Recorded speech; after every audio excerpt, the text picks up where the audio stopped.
St Patrick's Day at the Cheltenham Festival, and to the relief for racegoers and the clerk of the course, Presby Park was awash with sunshine after 21 mils of continuous rain turned the track into a quagmire yesterday. They were on the new course for the first time, so fresh ground and official going of soft for 7 races, with the championship the Stairs Hurdle at 3:30.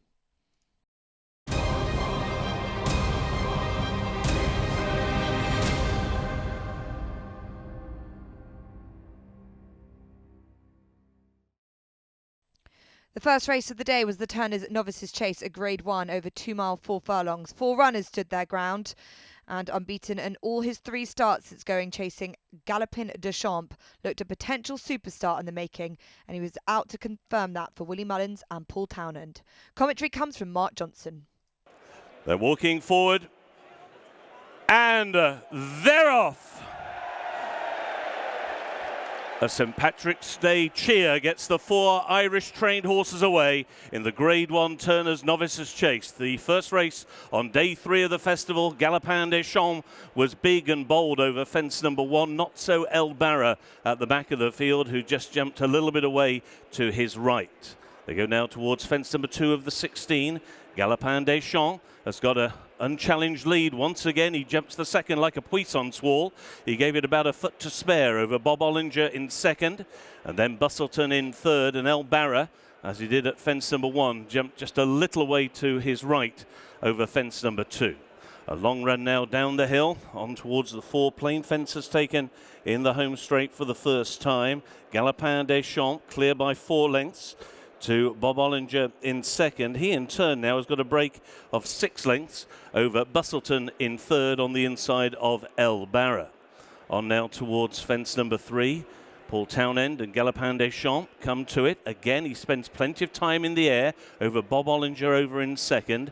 In third, Bustleton, and last of the quartet is El Barra. On now towards fence number 4. Galopin des Champs comes to it. He measured that one slightly better. He was quicker in the air that time. Leads now by 3 lengths to Bob Ollinger in second. 7 lengths then back to the other duo. Bustleton racing on the inside of El Barra, who's been a bit straighter at the last 2 fences than he was at the first 2. On now to what will be the second last in a circuit's time. Galopin des Champs comes towards fence number 5. He led there by 3 lengths to Bob Ollinger. A change for third now as El Barra moves on past Bustleton, now relegated to last of the quartet. Over fence number 6, and Galopin des Champs just got in a little tight that time, just nudges the birch, and so they get a real cheer from the St Patrick's Day crowd as they set out on one more complete circuit and another 10 fences ahead of them in the Turners Novice Chase. And it's Galopin des Champs and Paul Townend out in front to Rachel Blackmore and Bob Ollinger racing in second, El Barra and Patrick Mullins in third, and Bustleton and JJ Slevin last of the 4 as now they head just slightly downhill at this point on now towards the first fence down the back straight, fence number 7. Galopin des Champs comes to it. Measured that well, so too Bob Ollinger over in second. El Barra a little low, Bustleton the back marker. On now towards the water jump, taken as fence number 8 as they go towards halfway. Galopin des Champs at the water, skips over it with a 3-length break. Over in second, Bob Ollinger. Now in third, El Barra, and in fourth, Bustleton. As they go now towards the first of 2 open ditches. Galopin des Champs stood a mile off that. He really had to be scopy to get to the other side there. He stood off almost a stride too soon, Galopin des Champs, but he was clever enough over another plain one. Galopin des Champs lead down to 2 lengths now to Bob Ollinger in second, and now there's a break of 12 lengths back to El Barra, and Bustleton a mistake at the back of the field. A dogleg turn carries them now to the top of the hill. Fence number 11, the final open ditch. And a good jump there by the leading duo. Galopin des Champs now leads by only 2 lengths to Bob Ollinger in second place. The other 2 are safely over, but they're now 15 lengths behind. El Barra in third, and 3 lengths then back to Bustleton, the back marker, as the leading duo are now over the fence right on the summit. And now they turn to go towards the fence, which brings them slightly down the hill. This will be the 4th from home in the 12th running of the Turners Novices Chase. Galopin des Champs comes to it. it, winged it, jumped it much better than Bob Ollinger, who breasted that fence in second place. He hit that quite hard. The other duo just coming to it now. Barra over safely, so too Bustleton. But at the moment, this is a private match race, and the race is on between Galopin Des Champs and Bob Ollinger. Down towards a third from home. It was Galopin Des Champs who held the lead. Bob Ollinger ridden for the first time by Rachel Blackmore, as now they begin to make the run down the hill and on towards the final quarter of a mile in the turners, and it's still Galopin Des Champs and Paul Townend who have kicked off the turn. The lead opens up to nearly 3 lengths over Bob Ollinger in second place. The second last looms, and Galopin Des Champs has made every yard to this point. He's clear by nearly 3 lengths over 2 out. He jumps it well. Bob Ollinger is over in second. There's 30 lengths back to the other two. Bustleton is now in third, but down towards the final fence, Galopin Des Champs is away and clear, and he's over safely. No, he's not. He knuckles on landing and he is down. Galopin Des Champs is down at the last, and Bob Ollinger has been left clear with the race on a plate. Bob Ollinger now coming up the hill in the hands of Rachel Blackmore. How fortuitous is he? He is the one who's putting the clear round, and Bob Ollinger is 3 out of 3 over fences and wins the turners. Bob Ollinger is the winner for Rachel Blackmore and for Henry de Bromhead. Bustleton will stay on up the hill in second, and in third will be Barra. Bob Ollinger wins the Grade 1 Turners Novices Chase at 6-5 for Rachel Blackmore, Henry de Bromhead and Rob Corr second. Bustleton at 50-1. Agony for Paul Townend and Galopin Des Champs, who were clear and bound for Turner's glory. And although he did jump the last well, he knuckles on landing, sending Paul Townend flying, and his race is over. A desperate end for what was going to be a mighty performance, as Galopin Des Champs had been in control of this race from the get-go, producing sensational leaps and putting lengths between himself and eventual winner Bob Ollinger as he swung around the home bend. But Galopin Des Champs' loss was Bob Ollinger's gain, who records back-to-back victories at the Cheltenham Festival following his Ballymore rout last year. It was a fortunate result for the 7-year-old, who looked like he was going to settle for minor honours, but the best news did come seeing Galopin Des Champs walk away from the fall, getting his front 2 legs caught up in the reins, but he will be back to fight another day. Another Irish-bred Cheltenham Festival winner. Contact Irish Thoroughbred Marketing to find yours. Henry de Bromhead has just said it's not how you want to win. He's just watching the stumble after the final fence from Galopin Des Champs, one well clear of Bob Ollinger, but it is Bob Ollinger's name that will be on the trophy of the Tourney Novices Chase. Congratulations. I know that's not really the way that a competitor like you wants to win. No, it's not. You know, it's not. Look, we all want to win, but it's not quite. I have to say, I didn't think I'd ever see a horse that would make Bob looked like that. So fair play to the, Galopin. That was some performance he put in. But, that's it. Like, we lose races like that as well, and unfortunately it just happens. Yeah, so it's ironic that it was our jumping was the one that was and I was just about to say that to you. Yeah. But, this game is just mental, isn't it? And it's... always expect the unexpected, I think. So it's fantastic. We're delighted to win, and we need to show a bit of joy as well. Yeah. No, you do. Yeah. Did you think his speed was just perhaps blunted with the rain that had fallen? I was surprised to see him off the bridle so soon. But I mean, obviously the other horses. I don't know. As I say, I never thought I'd see a horse do that to him. And 1 or 2 mistakes from him seemed to hand the advantage too. Definitely, he walloped that, So we still have to work on the jumping, But I thought the first circuit he jumped really well, Yeah, I thought so. And but it's all work in progress. It's only his 3rd run over fences, and he's won a grade 3, a grade 1. It's brilliant. Brilliant. It's fantastic. But as I say, you don't like to win a race like that. But you have to justly celebrate it, because you've got to get round. Absolutely. Now you've said it. Yeah. So a dual Cheltenham Festival winner. Many congratulations. Thank you very much. Thanks. Willie Mullins alongside me. Look, we're all gobsmacked watching, because he's, we know what's happened. What's your assessment of the whole race, Willie? I'm looking at him and think, okay, we made the right choice coming for this back to this trip, and I'm thinking after that I could go back to 2 miles if I wanted to. We've just got to smarten up his jumping in the early part of the race, and I think over a shorter trip we'd have horses to accompany him, where he was out on his own there today and he was just idling in front, and it's just one of those things what happened at the end. You know, he was doing everything right through the whole race, and just that's it. What did Paul say about? No, God, it's not, is it? What did Paul say about the last? He landed properly and he just slipped after landing, so just one of those things. Yeah. Henry de Bromhead said he never thought he would see a horse do that to Bob. I mean, up until the last, it was relentless. It was unbelievable. It was, and when you consider how much ground he was losing and what effort he put in over the first 4 or 5 fences, I mean, for a horse to balloon fences like that, that takes a huge amount out of them. You know, I didn't believe he would have anything left at the end to fight off Rachel when she would come to him coming down the hill, and he just got into another gear, you know. So I'm very pleased with the performance, and just well, I thought we're getting used to horses falling at the last round here. I am anyhow, between Nanny Power and Benny Didja, so it's not something we're used to it. I'm not sure you can ever get used to it. Listen, Willie, I really appreciate your thoughts. Thank you very much. Let's hear from Rachel Blackmore. Doing a winning interview is always difficult in these circumstances, but Rachel Blackmore can concentrate on the positives. Bob Ollinger is a dual festival winner. You have to jump the fences in order to win, and that's exactly what he did in the Turner's Novices Chase. What were you thinking during the course of the race, Rachel? Yeah, look, it's fantastic to win, but you know, nobody likes winning in those circumstances. Brilliant to see Paul and Gallopin and Champs are both okay, and you know, that's the main thing. But yeah, look, I was happy with him throughout the race.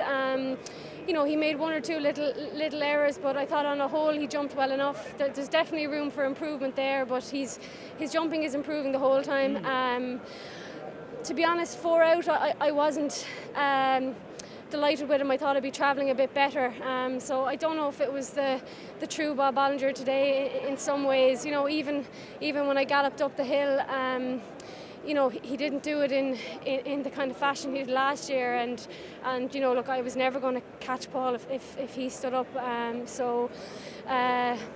Yeah, strange emotions, but look, Jesus, it's unbelievable to get a winner. Yeah, and it's important to have a winner for Rob Cole, for Brian Aitchison here. I mean, Bob Ollinger was such a brilliant winner of the Ballymore, and he's got his career in front of him. What do you hope he might be? Do you think you can see him as a Gold Cup horse next season?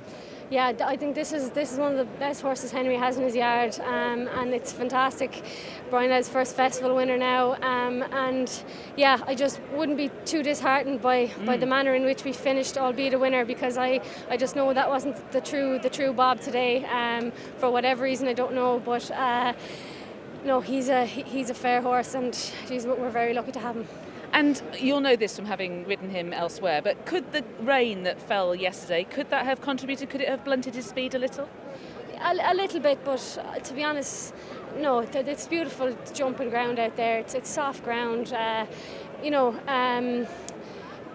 I wouldn't like to put it down as that as an excuse. He's a very, very good horse, and you know, it was heavy in Punchestown the last day, and I was kind of well beaten in a way before my speed was going to come into it. So look, he might have definitely jumped a little bit better if the ground was a bit nicer, but look, basically in summary, it's fantastic to get a winner. It is, and you're second of the week after the important ones as well, Bob Ollinger and Honeysuckle, and you are allowed to enjoy it because you did actually win. Well, congratulations, Rachel. Thanks, Lydia. Thank you very much.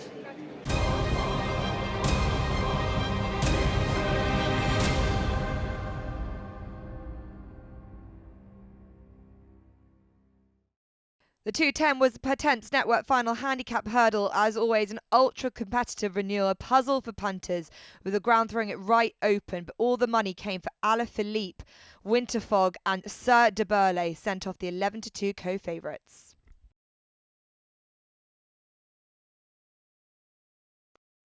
The flag is raised, and they're off.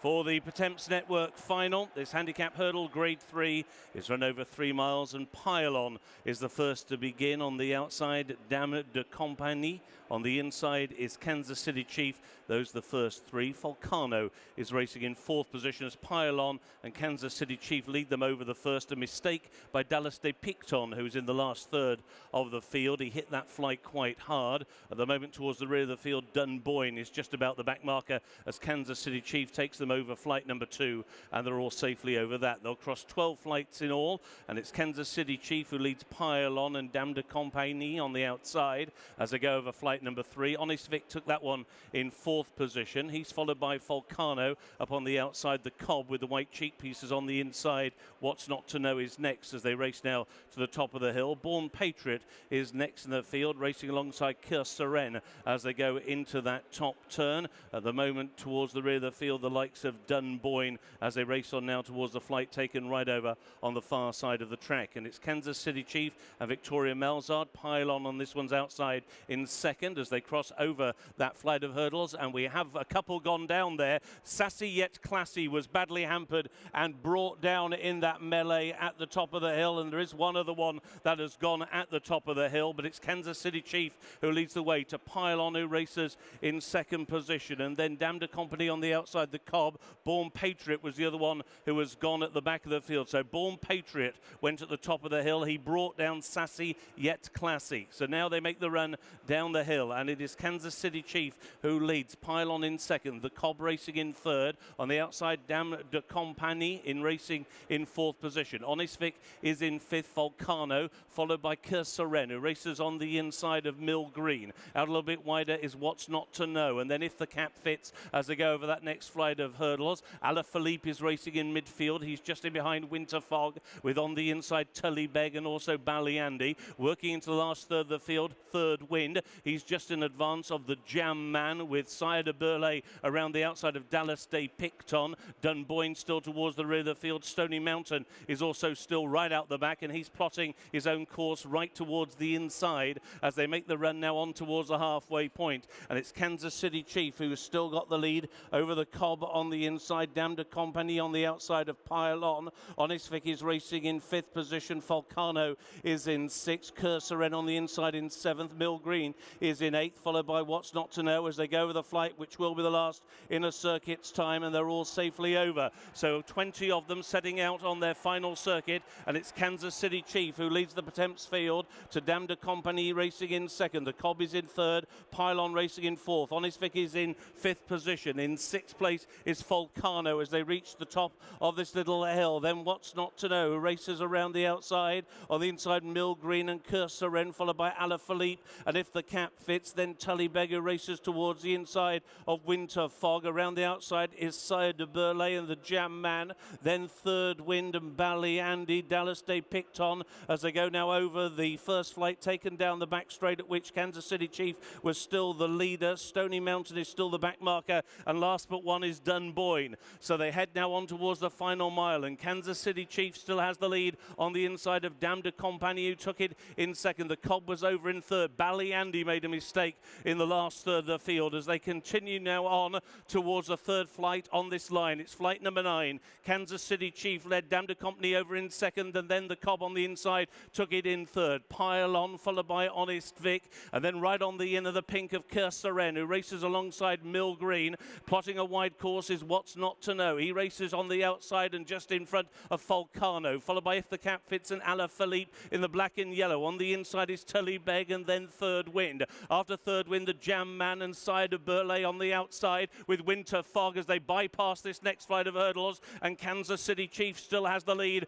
as they race now right over the top of the hill. Kansas City Chief still leads the way to Dame de Compagnie, now just bumped along in second. On the outside is Pylon, who is in third place. In fourth, then around the outside is What's Not to Know, followed by Mill Green, who is creeping closer on the outside of Honest Vic. Volcano, then Cœur Serein. The Cobb is losing ground as Alaphilippe tries to make ground. He's angling out a little bit wider. He's followed into the race by Sire de Burley, the Jam Man, and also Winter Fog is now beginning to check off rivals one by one. Stony Mountain, the one who's dropped right out the back of the field. Dallas de Picton is also out the back. So too is Ballyandy as they race on now down towards the second last flight of hurdles. What's Not to Know on the outside of Pylon. Honest Vic now the first three. Over in fourth came Kansas City Chief, followed then by Volcano and Alaphilippe, racing now alongside Mill Green. Green, then Cursoren on the inside. Winter Fog is improving, then Third Wind on the inside. Around the outer is Cider Burley and then Tullybeg. They're in line for home, and Honest Vic and Richard Patrick now have got the lead. It's Honest Vic who goes on. He's clear by 2.5 lengths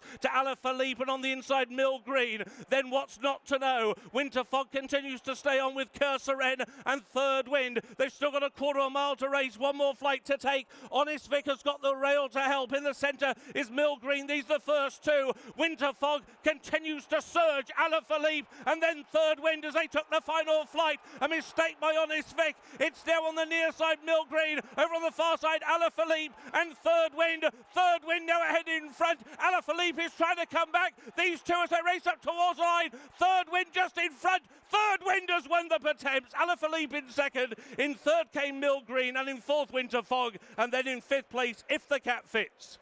Third Wind wins the Pertemps at 25 to 1 for Tom O'Brien, Hughie Morrison and Mouse Hamilton Fairley. Second, Alaphilippe at 11 to 2. Third, Mill Green at 33 to 1.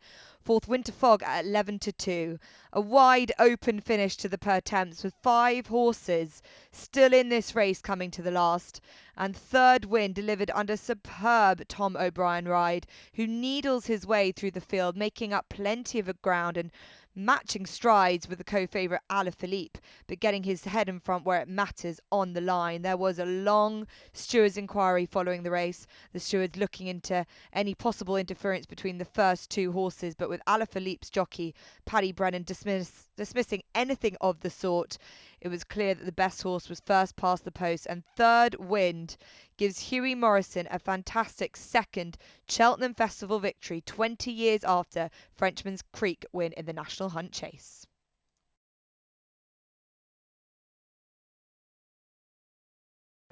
I thought I'd take the opportunity to talk to Nicky. We've got Champ, of course, coming up later on today. Shishkin was so disappointing yesterday. But first we should congratulate you on the run of Mill Green, who ran really, really well here. He ran a great race. Actually, it's slightly been a plan, but yeah, no, it's great fun. He's a homebred. Yes. And Keith and Rita's, and I mean, no, thrilled with him. He ran a great race. Just a pity the race actually took place on the far side of the race course, and he was on this side. Yeah. So he was he won his race, but he didn't realise there was another one going on.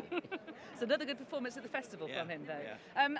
I thought I'd catch up with you about Shishkin. How is he after what happened yesterday? Well, I mean, he's sore, but I mean, nothing dramatically that's going to stop us doing anything.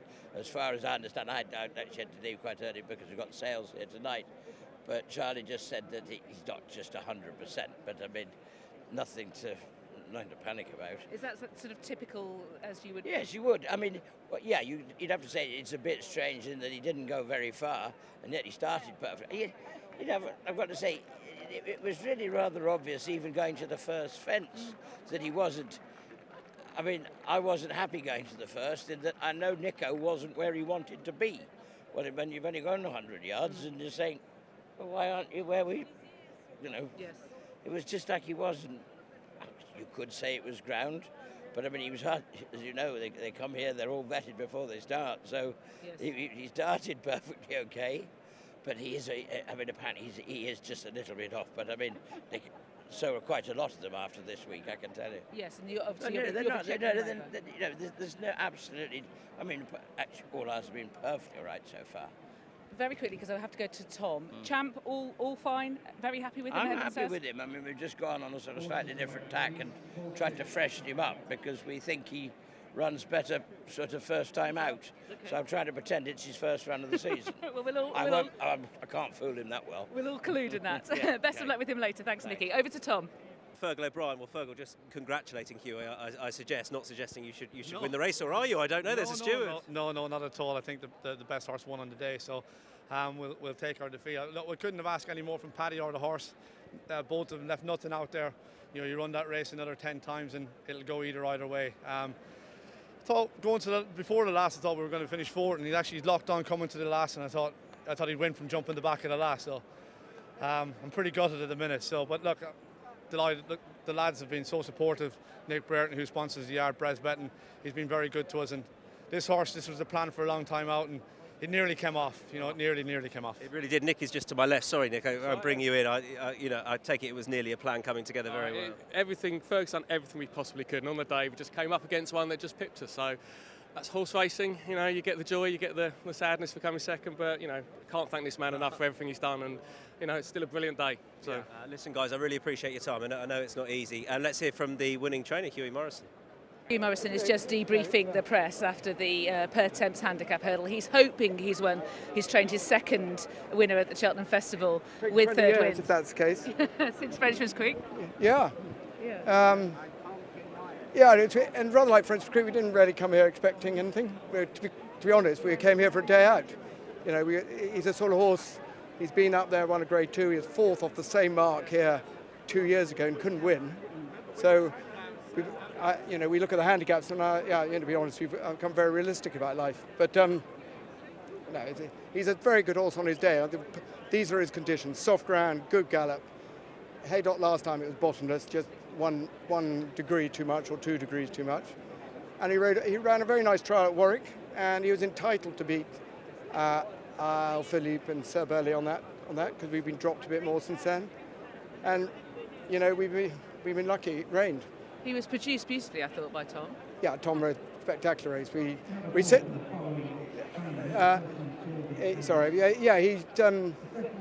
we said jump off positively, because if you jump off the back, you'll end right at the back. Yeah. But he was right at the back. Sada Bele was at the back there.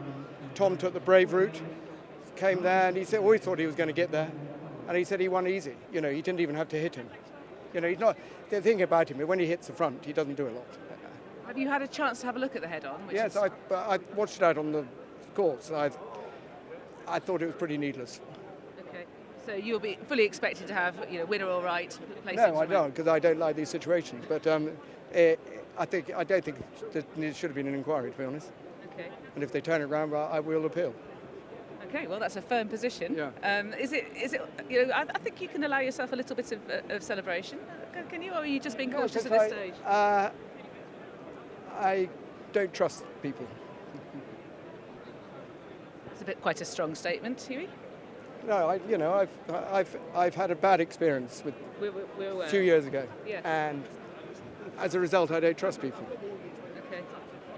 So you're waiting to hear the result, and at that point onwards, you will only then count it as a winner. Of course, yes. Yeah. But I feel that I think we were definitely the winner on merit, and I don't think we hardly interfered with the second horse. And to be honest, he carried us left for some of the distance. Yeah. Okay, well, I'm going to say a tentative congratulations. Thank you. And fingers crossed for the next bit. Yeah, it's difficult to celebrate when you don't know, isn't it? Yeah. Of course it is. And preferred not to be interviewed till afterwards. Okay, sorry. No, but you know what, yeah. So, anyway, we can enjoy it hopefully in a minute. And having said that, second is a fantastic result at Cheltenham, isn't it? Whatever happens, it's a great training performance. I think to bring him here and give him his running, as you just described, the route here. He ran very well, as I said, 2 years ago and finished fourth. Maybe the ground was absolutely perfect for him today, and that just made the difference. And didn't Tom ride a fantastic race? He really did. Fingers and crossed. And for the owners, I think it's a mouse and a mother who bred. Went back 3 or 4 generations, and I think it's absolutely magnificent. Oh, fantastic. Yeah. I hadn't realised that. Yeah, all our runners this week have been homebreds. Okay. So nice to see. Do you have any reflections on not so sleepy in the champion hurdle? I think if it had been yesterday, we'd have been bang there. He was very pleased with himself this morning. But, that ground yesterday he would have loved that. And, he was only beaten 13 lengths. No, 9 lengths. So he's improved 4 lengths since the previous year.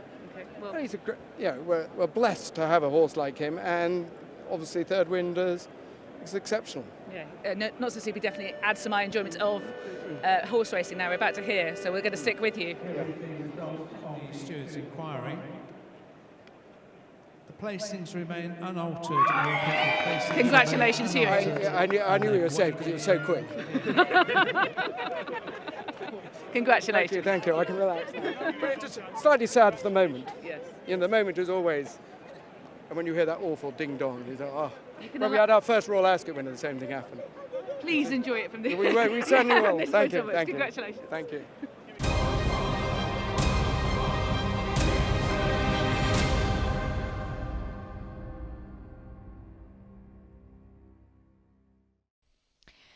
The 250 was the Grade 1 Ryanair chase, and last year's winner Allaho was back to defend his crown, and he was a short price for it at 4-7.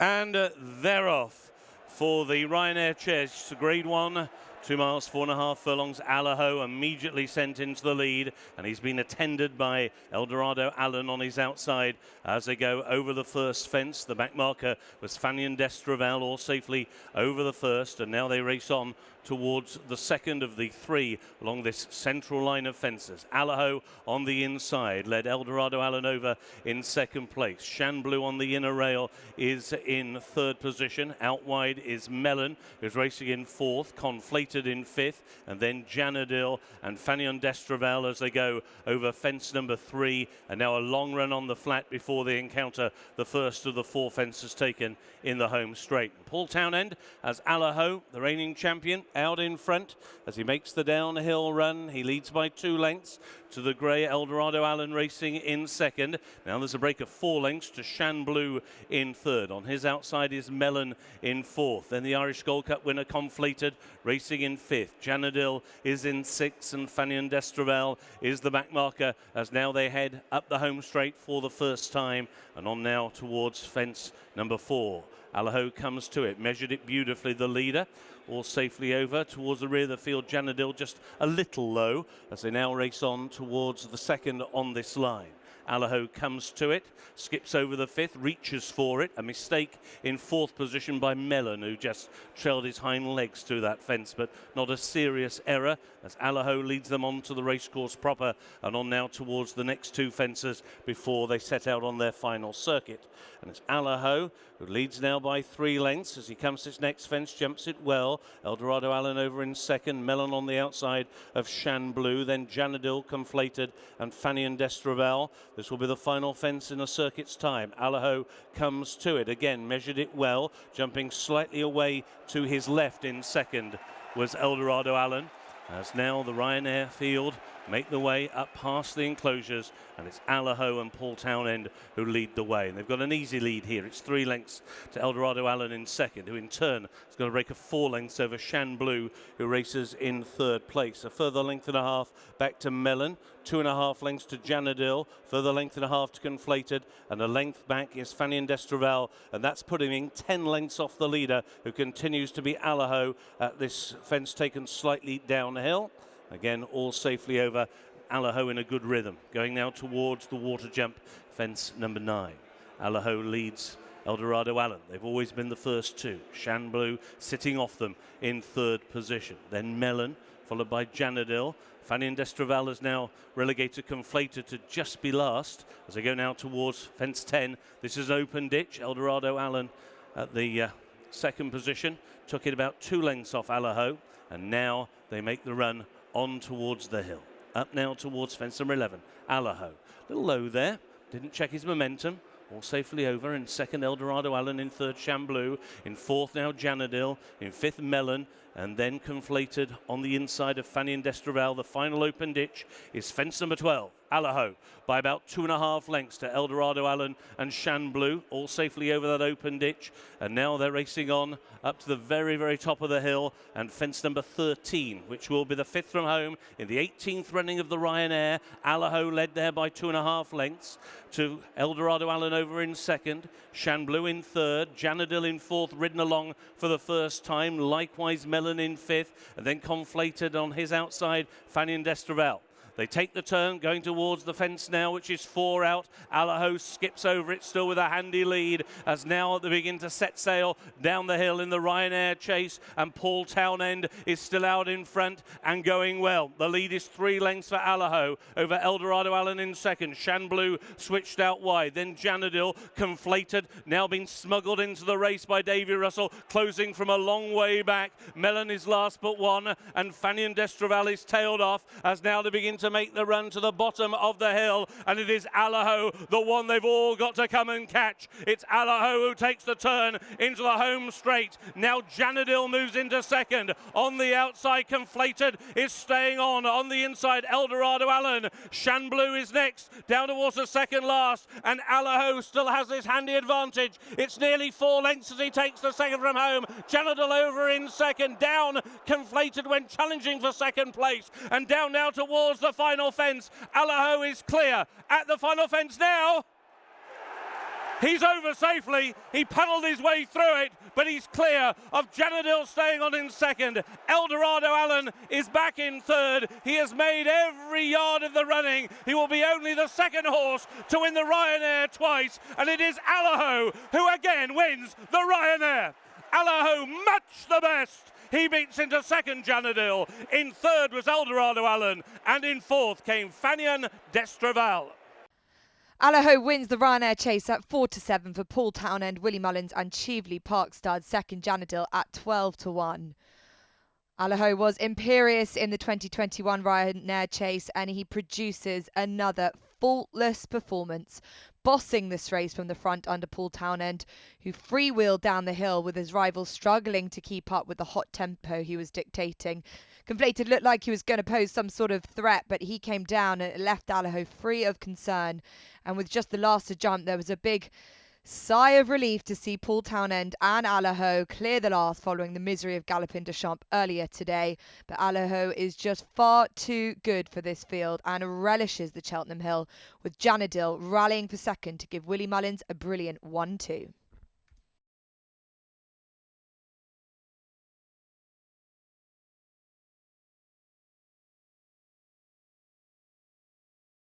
Congratulations, Thank Willie. you, thank Did you have your heart in your mouth at the final fence? Stop. It doesn't get easier, but anyhow, Paul was good on the horse was good, and Mrs. Thompson is here, and Richard and all the family, so it's a great day for them. It was more controlled aggression this time from Allaho compared with last year. It was, but I suppose this year people were keeping an eye on him. They weren't going to give him an easy time up the front. But he just showed that he's able to gallop them and jump them into submission, I think. And Janadil ran well in second for you? Janadil ran a cracker, and Mellon I think, wasn't operating across the top anyhow, so I don't know where he finished after, maybe fourth or fifth. I'm not sure actually, sorry, I put by that point. But and were you very happy with him? Did he come in here in your mind in exactly the same way or better than last season, Allaho? I think so. We didn't have any negative things about him, so it was just, I was really just sort of worried would himself and Paul just gel over the first few fences, and they were poetry in motion, so they were very, very happy. Yeah. Many congratulations, another brilliant performance. What a scintillating horse this is. Oh my God, yeah, I mean, he's obviously, he won this race last year, as you know. I mean, obviously he was dominant then, he was dominant now. I mean, double winner of the Ryanair. What a horse, as you say. I mean, what can you say? I mean, it's hard. I mean, maybe he'll come back and try for a third. That would be fabulous. It's the way he jumps, isn't it? He's just so good. Jumps like a stag, doesn't he? And he utterly dominates his races. So, yeah, I mean, I didn't think we'd see the same performance as last year, but we sort of did. So, because we're seeing Shiskin obviously and Galopin in the first race. Allaho was the banker of the week, and of course, you're not necessarily expecting it to go well, but it went very well, and there was hardly an issue. So, absolutely delighted. Did you have your heart in the mouth at the final fence? Well, of course, yeah, no, absolutely. Not just because it was the final fence, but because obviously he was a little bit uncertain there. But I mean, effectively, that was the only time there was a slight concern. But there's always going to be, jumping the last fence at Cheltenham to win. Obviously, he was clearly winning. So you're always going to be slightly nervous at that point, Everybody watching on wants to play owners, and it would be wonderful to play owners in your shoes. But and wonder, would you ever be tempted to have a go at the Gold Cup? Oh, well, I think, it's a very good question. I mean, he obviously was a horse that was third in the Albert Bartlett 3 years ago, and then was third in the RSA 2 years ago. So he's done the 3 miles at Cheltenham, but he seems to have found his niche now, the 2.5, and I'm not sure if we'd actually want to shift him from the 2.5 at this point, because he's just been so dominant, and, he's the best middle distance chaser in the country or in Ireland. So I don't think so at the moment. I mean, that may change, but at the moment I'd probably say the Ryanair again. Okay, well, it'd be great to see him win it that 3 times. We didn't get a chance to chat to you after Sir Gerhard. That was very good indeed, wasn't it, in the Ballymore? That was marvellous, and I was pretty happy that Willie and the team decided to go for Ballymore in the end, because obviously the Constitution Hill and the Supreme obviously was pretty impressive. But yeah, Sir Gerhard again, he was brilliant. So I mean, again, never really a concern during the race, and that was a great feeling again. I mean, it wasn't really a time when I didn't feel confident during the race. So, but he was very impressive, yeah. And did you draw any encouragement from Envoy Alain? Well, I think that he's a horse, as you know, that he's won a 6 Grade 1s and he's won twice at the festival here. So, you know, whatever he does now seems to be a little bit, you know, not disappointing, but, you know, he was right up there. He was the next coming, wasn't he? So, but I think he ran a cracker, third in the champion chase. You know, he travelled very well, he jumped very well. He got a bit tired at the end there, but yeah, I mean, effectively, we were delighted with him. But he is a horse that obviously was such a popular horse. Well, he still is a popular horse, but I mean, you know, where he goes next, I'm not sure, but probably Punchestown. Okay. And finally, now that you've had a chance to survey the 2-mile chasing team, how are you feeling about Fernie Hollow next season? Oh, I'm feeling very good about Fernie Hollow, actually. I mean, just a shame that he missed the Arkle this year. He's such a talented horse. He's won us 2 Grade 1s. He won the bumper here, obviously, 2 years ago. Didn't run again. Didn't run last year in the Supreme either. So he's missed Cheltenham the last couple of years now. But next year, I hope we're back with the Queen Mother. And I would think that, you know, hopefully we'd stand a very good chance if he comes back to the form he was in and the sort of horse that he's shown us at home. So, yeah, that would be the target for next year. Okay, well, it's great to talk to you. Many congratulations. I'll let you go and raise a glass or a cup of tea or whatever it is Exactly, your poison to Allaho. Many congratulations. Thanks so much indeed.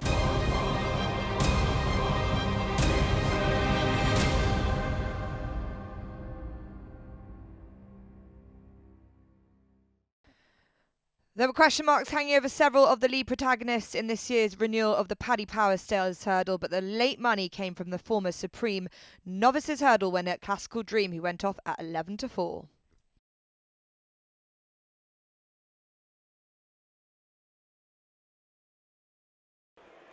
Classical Dream just a little behind them.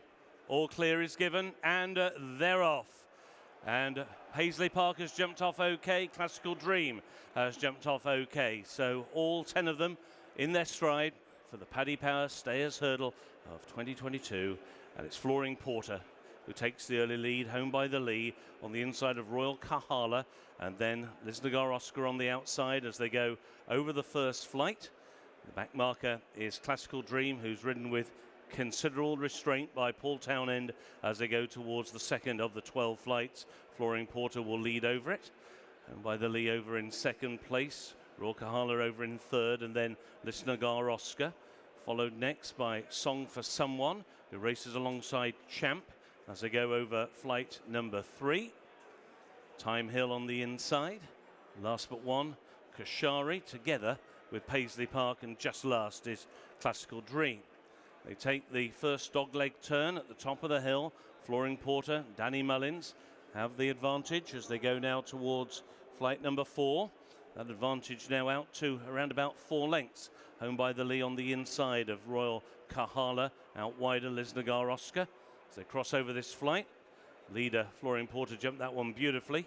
Relegated to last on the outside was Song for Someone as they crossed over that flight of hurdles at the top of the hill at the back of the pack together with Kashari. So now they begin to freewheel down the hill for the first time. Quite a long run now before they cross over flight number 5. Flooring Porter, his lead still holding at around about 3 lengths, but the pack now are beginning to close up. Between horses is Royal Kahala, on the inside home by the Lee, and on the wide outside Lisnagar Oscar. Champ is next, racing alongside Time Hill with wide Song for Someone, and then Classical Dream, and then at the back of the field Kashari, and on the inside Paisley Park, as they've now just about reached this next flight, which is the 5th. Flooring Porter comes to it, and again he measured it really well, all safely over Kashari, just the back marker. So another long run before they cross over flight number 6, the last in a circuit's time. Flooring Porter brings them into the home straight. His lead holding at 4 lengths over the mare, Royal Kahala in second. Lisnagar Oscar, the 2020 winner, in third. Home by the Lee on the inside in the red colours, followed by Champ. After Champ is Time Hill, who races on the inner. Between horses, Classical Dream. Out a little bit wider is Song for Someone. And then on the inside, Paisley Park. And the back marker is Kashari. But Kashari's no more than about 6 lengths off the lead held by Flooring Porter as they reach now flight number 6. Flooring Porter, again, as he's done throughout, jumped that one immaculately as now they make the run up past the enclosures in the Paddy Power Stayers Hurdle, and it's Flooring Porter who leads the parade. Flooring Porter in the defence of his championship to Royal Kahala racing in second. Lisnagar Oscar on the outside, then home by the Lee and Champ the Golden Green Hoops. Time Hill on the inside. followed next by Classical Dream, who's now just been overtaken out wide by Song for Someone. Still the last duo, Paisley Park, the 2019 winner, and Kashari just last of the 10. They've gone through their starting point, setting off down the back straight once again on towards flight number 7. Flooring Porter still holding the advantage, skips over that flight with a lead of nearly 3 lengths to Liz Nagar Oscar on the outside of Royal Kahala, and then home by the lead. Closing up then is Champ, who's racing in 5th as they take the second flight taken down the back straight. And once again, the leader was quick and nimble in the air. That leader is Flooring Porter. Midway down the back straight, on now towards flight number 9. Flooring Porter's lead is 3 lengths. Over in second position came Royal Kahala. Liz Nagar Oscar and pushed long for the first time, home by the lead.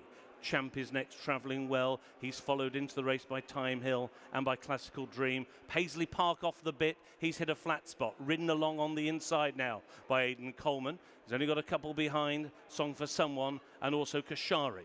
They go then towards the third from home. Flooring Porter, his lead 2.5 lengths over Royal Kahala, home by the lead. Liz Nagar Oscar and Champ in a close 5th and closing. He's going noticeably well at the moment for John Joe O'Neill Jr. Is Champ on the heels of the leaders, and he's about to take second place now as they now begin to make the run down the hill. Flooring Porter's come right back to them on the outside. Royal Kahala, Champ back in third, Liz Nagar Oscar, then Time Hill, and on the inside is home by the lead. The racers alongside Classical Dream, and out wide is Song for Someone. Paisley Park is being furiously driven along by Aidan Coleman to try and keep tabs, but he now is just about last, with also Kashari at the back of the field. But it is a stacking, packing field in the Paddy Power Stayers Hurdle, and Flooring Porter still has the lead. He stacked them up at the top of the hill, and he's still there, but they're snapping away at his heels over the second from home. Flooring Porter still going as well as anything as he makes the run now down into the home straight and entering the final 3 furlongs of the Stayers Hurdle. Flooring Porter is out in front.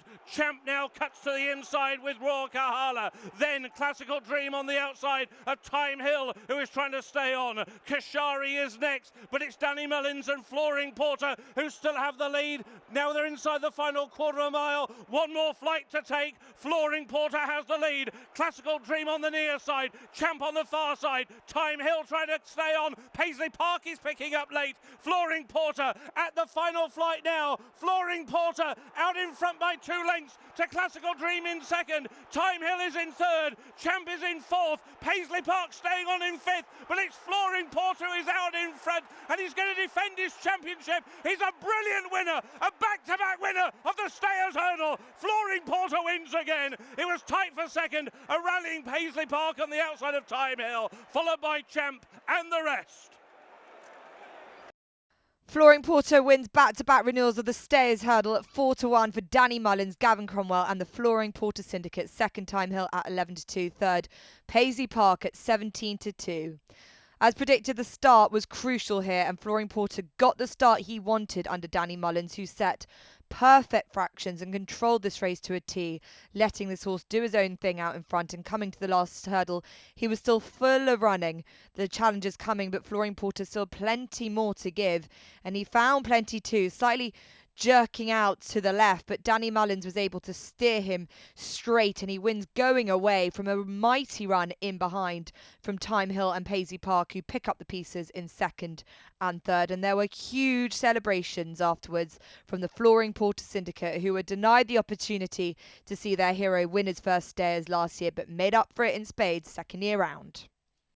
A relieved, a smiling, puffing his cheeks, Gavin Cromwell. How did that feel? Oh, absolutely magic. He's a freak of a horse.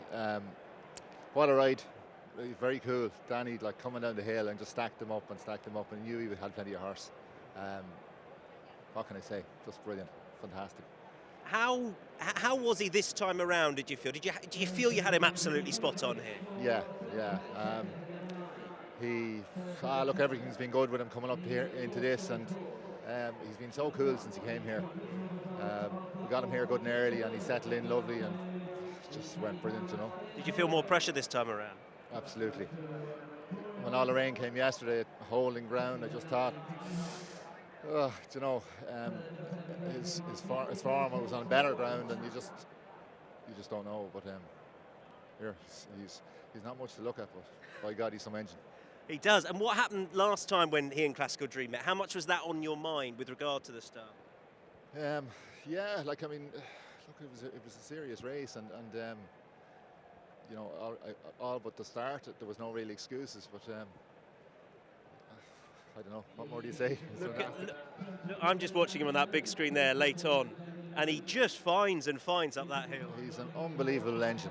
Like, he's not much to look at. He's not even that big, but you know, he's got the heart. He looks nice in the winners' enclosure. The other big difference, of course, with you, 2 winners last year, but thousands of people behind you. How different has it been? How different does this feel now? Magic. It's magic. I can't wait to walk back in with the crowd there. You know, it's magic. The lads, look at the big screen. Like, the owners are here this year, and they're a brilliant bunch of lads, and it's great for them. Like, a quick line on the Flooring Porter Syndicate. He's all right. I won't let him come back before okay. you. What are they like? Yeah, listen, they're just ordinary people from Galway and Roscommon, and a couple of them have a pub, and another lad, Ned, has a carpet flooring shop, and that's where they got the name Flooring Porter. So yeah, they're just good characters, and it's a real fairy tale story. Yeah. It really is. Right, you best go get him and walk him in. Gavin, well done. Delighted for you. Cheers. This is the celebration that we missed last year. Ned Hogarty, who set up the Flooring Porter Syndicate, they weren't here last year, as were no owners whatsoever, weren't able to congratulate Flooring Porter. You're making up for it a bit, aren't you? Yes, we will. Fantastic. Great ride by Danny. Fair play to Gavin, had him banged there. We had a tough year. If anyone had told me last year he wouldn't have won until now, I wouldn't have believed him. And when he tipped up in Lismullen Hurl, you know, and the last day it just didn't work out great, but we reversed the form, thank God, you know. So the horse was due it, we were due it, the parish was due it, the country was due it. So hopefully we'll all celebrate in comfort now and drink a few pints Paddy's Day. You sounded on good terms with yourselves all the way around, but particularly from the final flight. Yeah, I knew he had a jump in the last, you know. Even coming to the last, I thought Danny had it. So Danny gave him a fair ride, a right good ride, and fair play to the man. And what was it like having to watch it from so afar last year? Sure, look at it was the only negative we had last year was not being here. But other than that, what a time. My God, we've friends here. You know, this is after bringing a group of people together, lifelong friends. It's fantastic. Is that how you brought them all together? Well, Alan would be my very good friend, and Tommy is his father, and Curl is his uncle. And they had a pub local to us, and we were in the flooring business, and we would have been friends for a long, long time. So it's great for everybody. It's lovely to be able to share it with your friends. It's fantastic. This is memories they'll never forget. Never, ever. Well, I'm not going to interrupt any longer because you'll be wanting to go into the winners' enclosure with Flooring Porter. Absolutely. Many congratulations to you all. So special. Thanks very much. Thank you. You've probably seen some of the scenes with Danny Miller's up on shoulders. The celebrations of the Flooring Porter Syndicate are just marvellous here at Cheltenham. I've been coming here a long time. I've never seen a celebration like that. Have you? No, I've never been a part of one like that. That's magic, and you know, I suppose that's the great thing about today. The lads got to come and enjoy it, and they thoroughly are. You know, it's that's fantastic. You know, Gavin done a fantastic job and all the team. You know, getting them here in good shape made my job very easy. It was all very straightforward out there. You know, Flooring Porter has his quirks, but you know, it's just get into his mind and let him feel a rhythm, and once he gets out there in that rhythm, he's a top class horse. Well, he's demonstrated that amply. 2 staying hurdles now. Beforehand, that was the concern, wasn't it? Whether the adding of the crowd would get him a little bit on edge. He was looking perfect. Was he at the start as well? He behaved very well, you know. That's kind of been the plan with Gavin all year, just to get him here in that shape. He came over a few days early in the week. He was a little gassy down at the gallops and just tipped away, minded him mentally. Like physically, he was in perfect shape. And Carol leading him up, you know, had a great job with him going around the parade ring, had him lovely and relaxed. By the time I turned a leg over him, you know, he was chilled heading down to the start and just flow after that. And the start was fine? Yeah, the start was perfect. You know, the guys done a good job down there, and no issues. Final question. You must have been delighted with how the race was panning out. You must have been thinking this is perfect all the way around. I said it to Gavin coming in after. I don't think there's anything that I wanted. You know, for these races you have plan A to Z. I never came out with plan A, and that's not usually the way it happens. Many congratulations. It's been so enjoyable. I'll let you go and enjoy it. Thank you, Danny. Well done.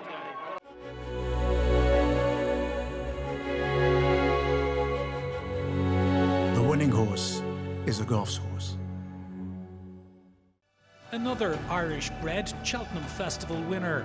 Contact Irish Thoroughbred Marketing to find yours. Philip Hobbs and I are just watching the celebrations of Flooring Porter. Raucous celebrations, scarves waving. This horse is meant to be quirky, Philip, and he's just drinking it all in perfectly calmly. Yeah, well, as we were just saying, scarves flying around now, that is a perfect thing to frighten horses, but didn't worry him. He was imperturbable, wasn't he? And he was in the race as well. Time Hill's run really, really well against him in second. You must be proud of what he did. Yeah, no, he's run great. He maybe today he was a little bit more outpaced than normal at the top of the hill, and he stayed on very well. He obviously stays well. Bit better ground might have helped us, but you know, he's run well. And things have presumably gone perfectly smoothly to this point, bar the blip in France. Yes, blip in France, second in a long walk, which is a very good run. He's run great here again today. So I hope he'll run somewhere else the rest of the season, which will be either, you know, Aintree, Punchtown, maybe back to France, I don't know. Okay, interesting. I thought you were going to definitely say the Aintree Hurdle and try and regain his title, no? Well, yeah, but you know, the only thing is we just have to see how he is in the next week and whether he wants a bit longer time-wise. So we could maybe go to Punchtown instead. I don't know. I mean, here was the #1 aim, but we hope we can run him again. Well, I'm sure he'll go with a very strong chance wherever you choose next. Congratulations. Thank you. Thank you. Thanks. Emma Lavelle is with me. Paisley Parker's. It seems like such a cliche to say he's run a gallant third, but that feels like exactly what it was. What's your take?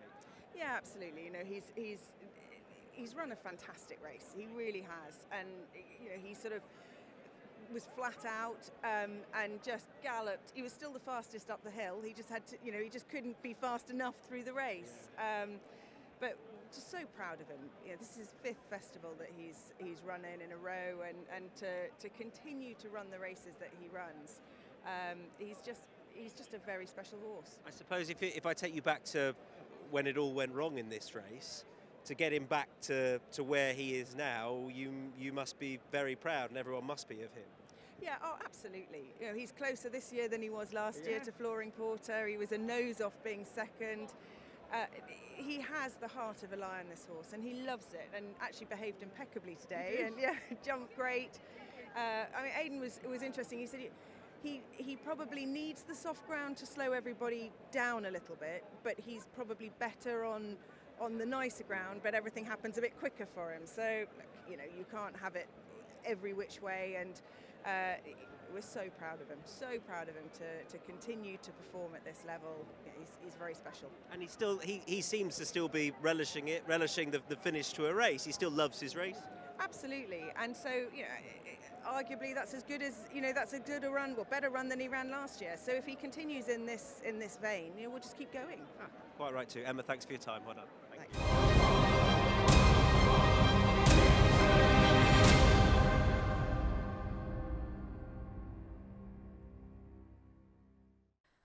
Up next was the Craft Irish Whisky Company Plate Handicap Chase, a Grade 3 over 2 mile, 4 furlongs, and Fergal O'Brien was hoping Imperial Alcazar would go one better than his Pertemps result with Alaphilippe, and he was 7-2 favourite to do so.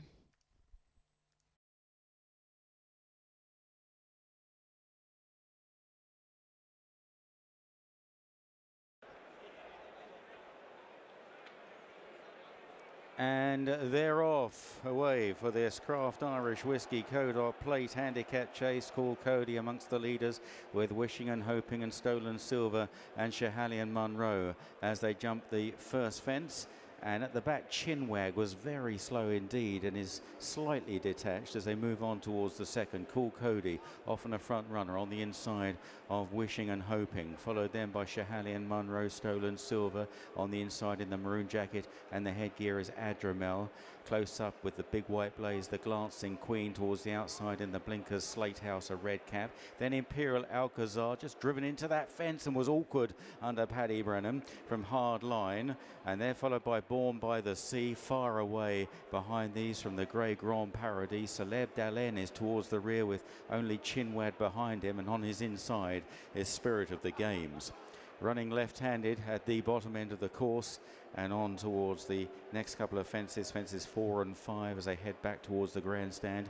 And it's Cool Cody from in second Slate House, then Shahali and Munro, Stolen Silvers on the inside, followed by Wishing and Hoping and Adramel right up the inner. Imperial Alcazar, the black and white star jacket with hard line in maroon with the white star, followed by the Glancing Queen. Back in the field to Far Away, Born by the Sea, then Grand Paradis, Spirit of the Game, Celeb Dalen and Chinwag. Over the next, Slate House and Cool Cody in the air together there as they make their way now towards the next two fences, which will be the last two fences in another circuit's time. And it's Cool Cody and Adam Wedge on the far side of Slate House and Brendan Powell, followed by Stolen Silver, Wishing and Hoping and Shahali and Munro. They're all in a line. Then Imperial Alcazar, followed by Hardline on the near side, Adramel's on the far side. The Glancing Queen Far Away, then Grand Paradis, Born by the Sea, jumping the next fence. They're all safely over. Spirit of the Games, Chinwag Wide and Celeb Dalen. Heading in front of the stands and across in front of the Best Mate enclosure 2 and heading towards the back straight, and it's Cool Cody from Slate House, 2.5 lengths to Imperial Alcazar on the outside of Shahali and Munro. Stolen Silver is back on the inside then, followed by Wishing and Hoping and Adramel and Hardline, the Glancing Queen and Far Away, then Grand Paradis, followed by Chinwag on the outside, Spirit of the Games and Celeb Dalen. At the downhill fence, Cool Cody flew over there, and they're all safely over once again, all still standing, and on now towards the water jump. Cool Cody on the near side of Slate House, Imperial Alcazar right in the firing line now, out wide, jumped that third, followed by Shahali and Munro. That was 4 faults for him at the water, followed by Stolen Silver. Then the Glancing Queen and Hardline, Born by the Sea, Grand Paradis at this open ditch. Cool Cody, Slate House 1 and 2. Shinwad made a slight mistake. Celeb Dalen is the back marker and just nudged along as they head on towards the next plain fence. Cool Cody attacking the fences from Slate House in second, with Imperial Alcazar for company. 3 wide round this left-hand turn. Stolen Silver, Shahali and Munro are 4th and 5th. The Glancing Queen on the outside, and then Adramel as now they jump the open ditch at the top of the hill. Cool Cody paddled over, but they are all safely over the other side. In second, Slate House. Imperial Alcazar third. On now towards a plain fence, and this is 5 out. Cool Cody, Slate House, they take it together. Imperial Alcazar, the Glancing Queen is 4th, then Stolen Silver, followed by Adramel. Then back in the field, Spirit of the Games trying to pick 1 or 2 off. Shahali and Munro just ahead of him, and Grand Paradis at the 4th last. Cool Cody, Slate House, Imperial Alcazar back in third now, right out the back, Hardline and Born by the Sea as they start on down the hill now with 3 fences left to jump, and Cool Cody and Slate House, they have gone great guns here. Imperial Alcazar is third, Stolen Silver 4th on the inside of the Glancing Queen, then Shahali and Munro, followed by Adramel, Spirit of the Game, Celeb Dalen trying to make ground. Imperial Alcazar back to challenge Slate House, and Cool Cody relegated to third, then Stolen Silver and the Glancing Queen, and they turn for home with 2 fences to jump. Slate House and Imperial Alcazar, these two, they're locked together. Cool Cody switched to the outside. Stolen Silver, the grey, on the far side, and then the white blaze Glancing Queen. Spirit of the Games runs on at the second last. Imperial Alcazar. Imperial Alcazar led there, but only narrowly, and here's Cool Cody rallying very gamely on the near side, and Cool Cody comes through to take Imperial Alcazar, jumping the final fence. Cool Cody loves it here at Cheltenham, and Cool Cody is galloping on up the hill, 4, 5 lengths clear of Imperial Alcazar. Spirit of the Games running on as ever, but it's Cool Cody who's striding clear for another win at Cheltenham. Cool Cody and Adam Wedge tight for second. Spirit of the Games challenging Imperial Alcazar, then Stolen Silver, Celeb Dalen never nearer, and the fading Slate House. Cool Cody wins the plate at 22-1 for Adam Wedge. Evan Williams in the colours of the Clifford family. Second, Imperial Alcazar at 7-2. Third, Spirit of the Games at 12-1. The Cheltenham specialist, Cool Cody, absolutely loves it around here, but a festival success has passed him by in 2 attempts, but this was to be his year. And although he looked like he was floundering coming around the bend, he found his second wind at the second last fence and got right back into his rhythm, coming alive under regular partner Adam Wedge, who got the better of Imperial Alcazar at the last, and he flies up the Cheltenham Hill, defying his years to win for the 4th time at this course. A moment to remember for the Evan Williams team and this wonderful flag bearer for this yard, and it's a splendid result for the Brits too, the first 9 home UK train to keep the score closely matched, 11 to the Irish, 8 to the Brits.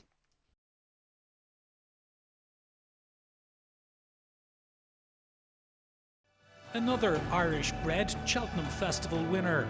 Contact Irish Thoroughbred Marketing to find yours. It's another Tattersall's National Hunt winner.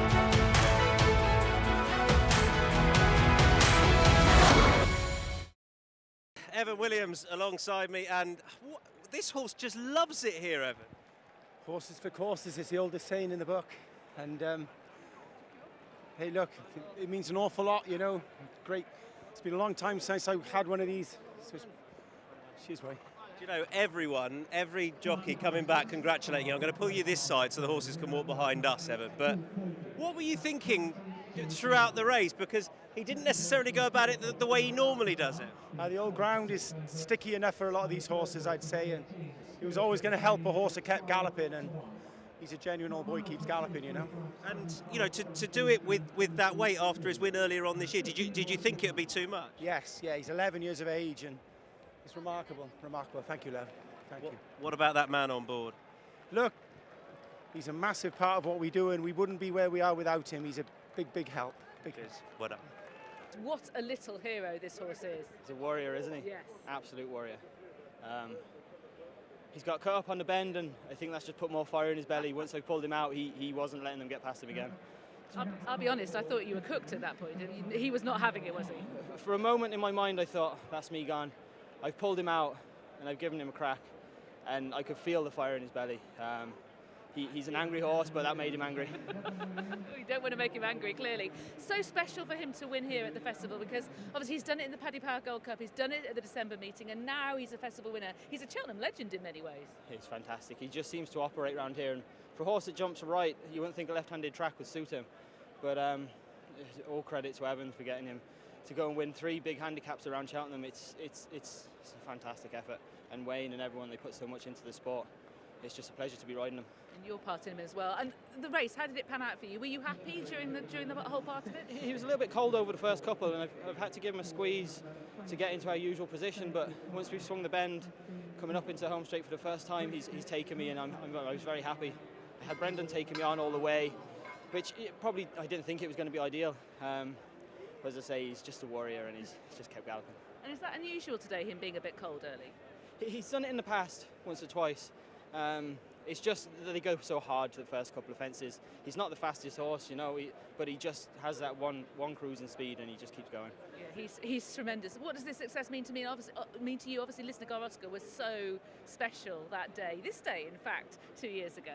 Yeah, look, I probably didn't take it all in as much as I should have first time round. We weren't expecting it, and it was a bit of a shock to my system. But to do it today for my boss, Evan, who's, I say, stuck by me through a lot of thick and a lot of thin. We've had good days, we've had very bad days. But to do it for him, it means the world, you know. Yeah, I've spoken to many jockeys in your position, and they say the first time it happens, you know, it happens in such a whirl, and you don't get to appreciate it the same way. And the second time, I think you can really relish it, especially for the reasons that you've just said. Most definitely. I'll be taking it all in, that's for sure.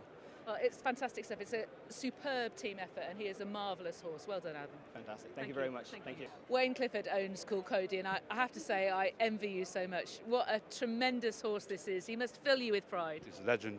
You know, 2 Gold Cups now, plus a plate. You can't ask for any more, can you? You really can't. I'm really so pleased for him that he's won at the festival as well, having, you know, run so well in the November meeting, the Paddy Power Cup, and won at the December meeting. It's great that he's able to do it here as well. I mean, he just loves Cheltenham. I think he's a stone better than any other horse here. I mean, he just loves Cheltenham. If you took him to Kempton, he gets lost. He needs a tough course. And Adam was saying when he just got cut up on the bend, he was thinking, oh no, I might be done. But that actually just made Cool Cody angry, and he just wanted to... He loses his temper, the horse will lose his temper, and then he takes him back on again. He is a legend for losing his temper, but when he's home for a summer break, he's a little puppy dog. Is he? He's just in the field, you could play with him like a little puppy dog. Run me through your history with him and when you first set eyes on him. I was tipped off from Ireland to go and buy him at Ascot sales, and we couldn't understand why he was only £5,200. We took a chance, and that's the end of it. He just keeps coming in and winning now. And the age he is to just come out season after season with that kind of enthusiasm is extraordinary tribute to Evan and his team. Oh, you can't, Evan's the one who brought him back to life. He's just a different horse. Over fences, he loves it. Wherever he'll carry on, I certainly hope he does. He'll tell me when he's ready to retire, and then he just comes home and stays with me. You'd have space for him at home? That's where he spends his summer holidays, is it? Well, we've got 110 horses at home, but they're brood mares and that, so he'd have his own paddock, so he'd be happy. Okay, that's So he'd be very happy. And have you got the next Cool Cody's coming through? I'm looking for him, but it's very, very difficult at that price bracket. I would say so. I would say so. I don't think I'll get another one at that price.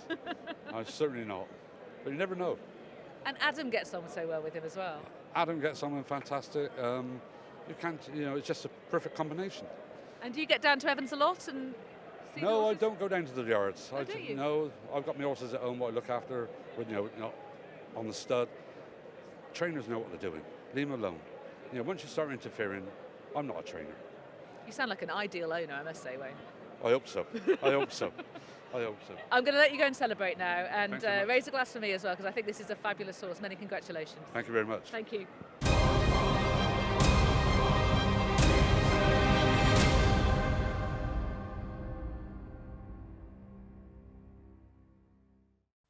An ultra-competitive renewal of the Ryanair Mares and Novices Hurdle, a Grade 2 over 2 miles, 19 runners, and the money came for the JP McManus unbeaten mare, Dino Blue, sent off at 11-8.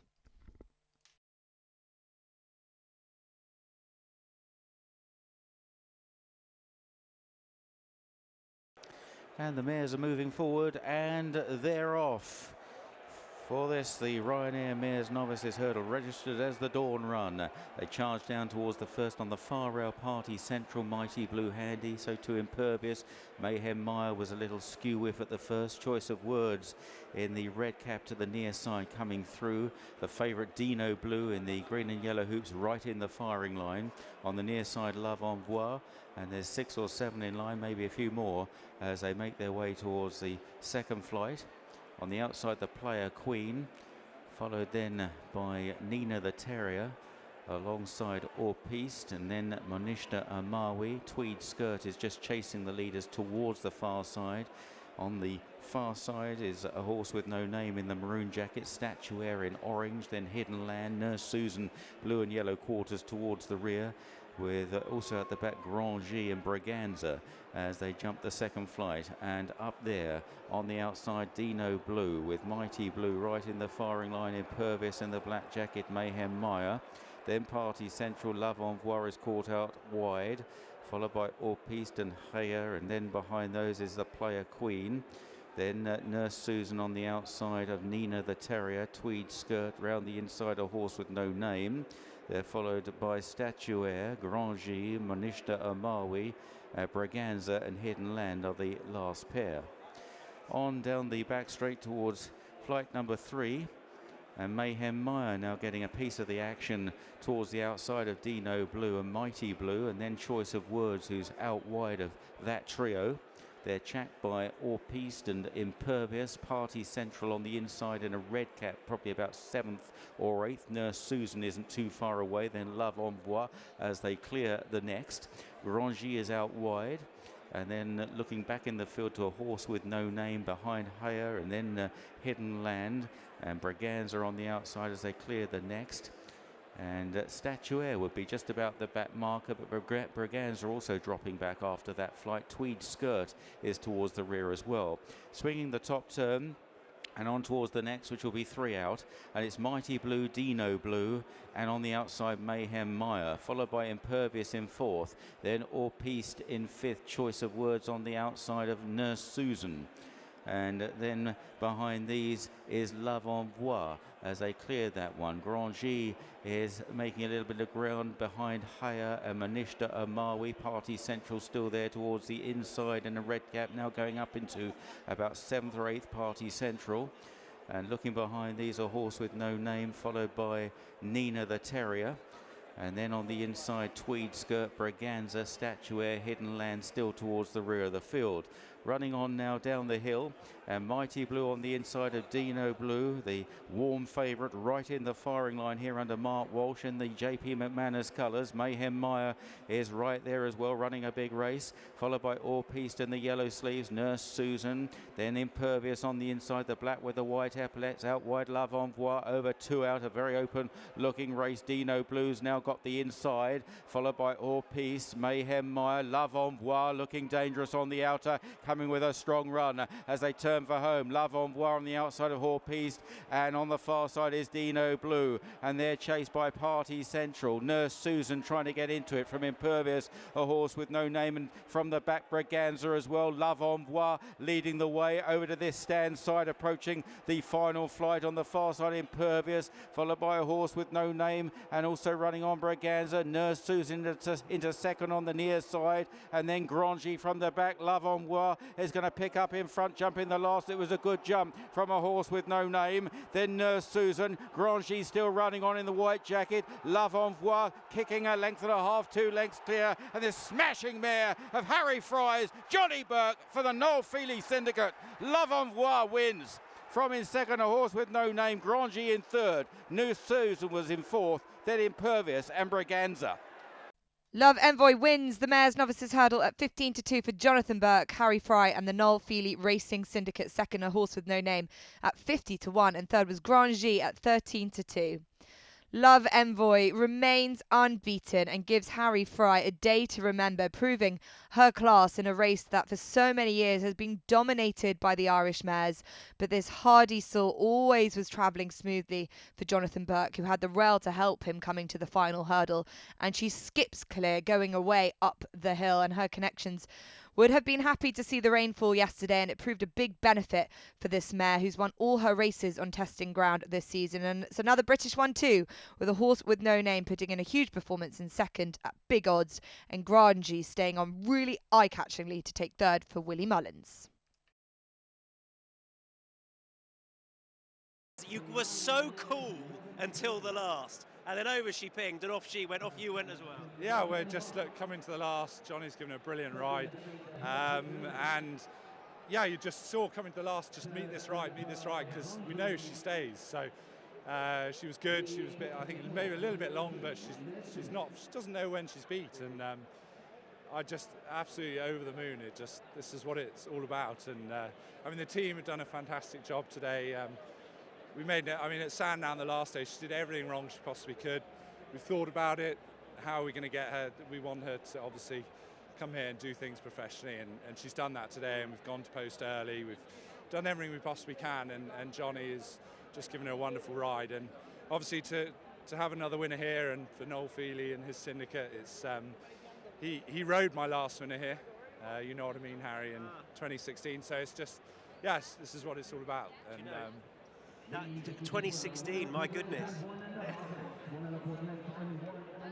Just fantastic to see, because this is what it means, right? Yeah, exactly. This is what it is. This is what 4 a.m. starts, and till you work the hours we're given, and it's just brilliant, fantastic. Such a huge team effort from everyone at home. Oh, it's massive. Our whole team, we've got a fantastic team, and Johnny and Sean, Brian, Kevin, all the lads that come in and ride out, they're a massive part of it, and it's just good to win on the big days, and to get back here and have a winner is fantastic. And you've got to have the horse as well, and as you say, she just kept on so resolutely. Were you worried she was in front too soon at all? No, we knew turning in, that's when we were going to press the button, and he's just got a beautiful run through, and I mean, it's funny, I mentioned him, you know what I mean, Harry, he came here on the back of an unbeaten novice campaign.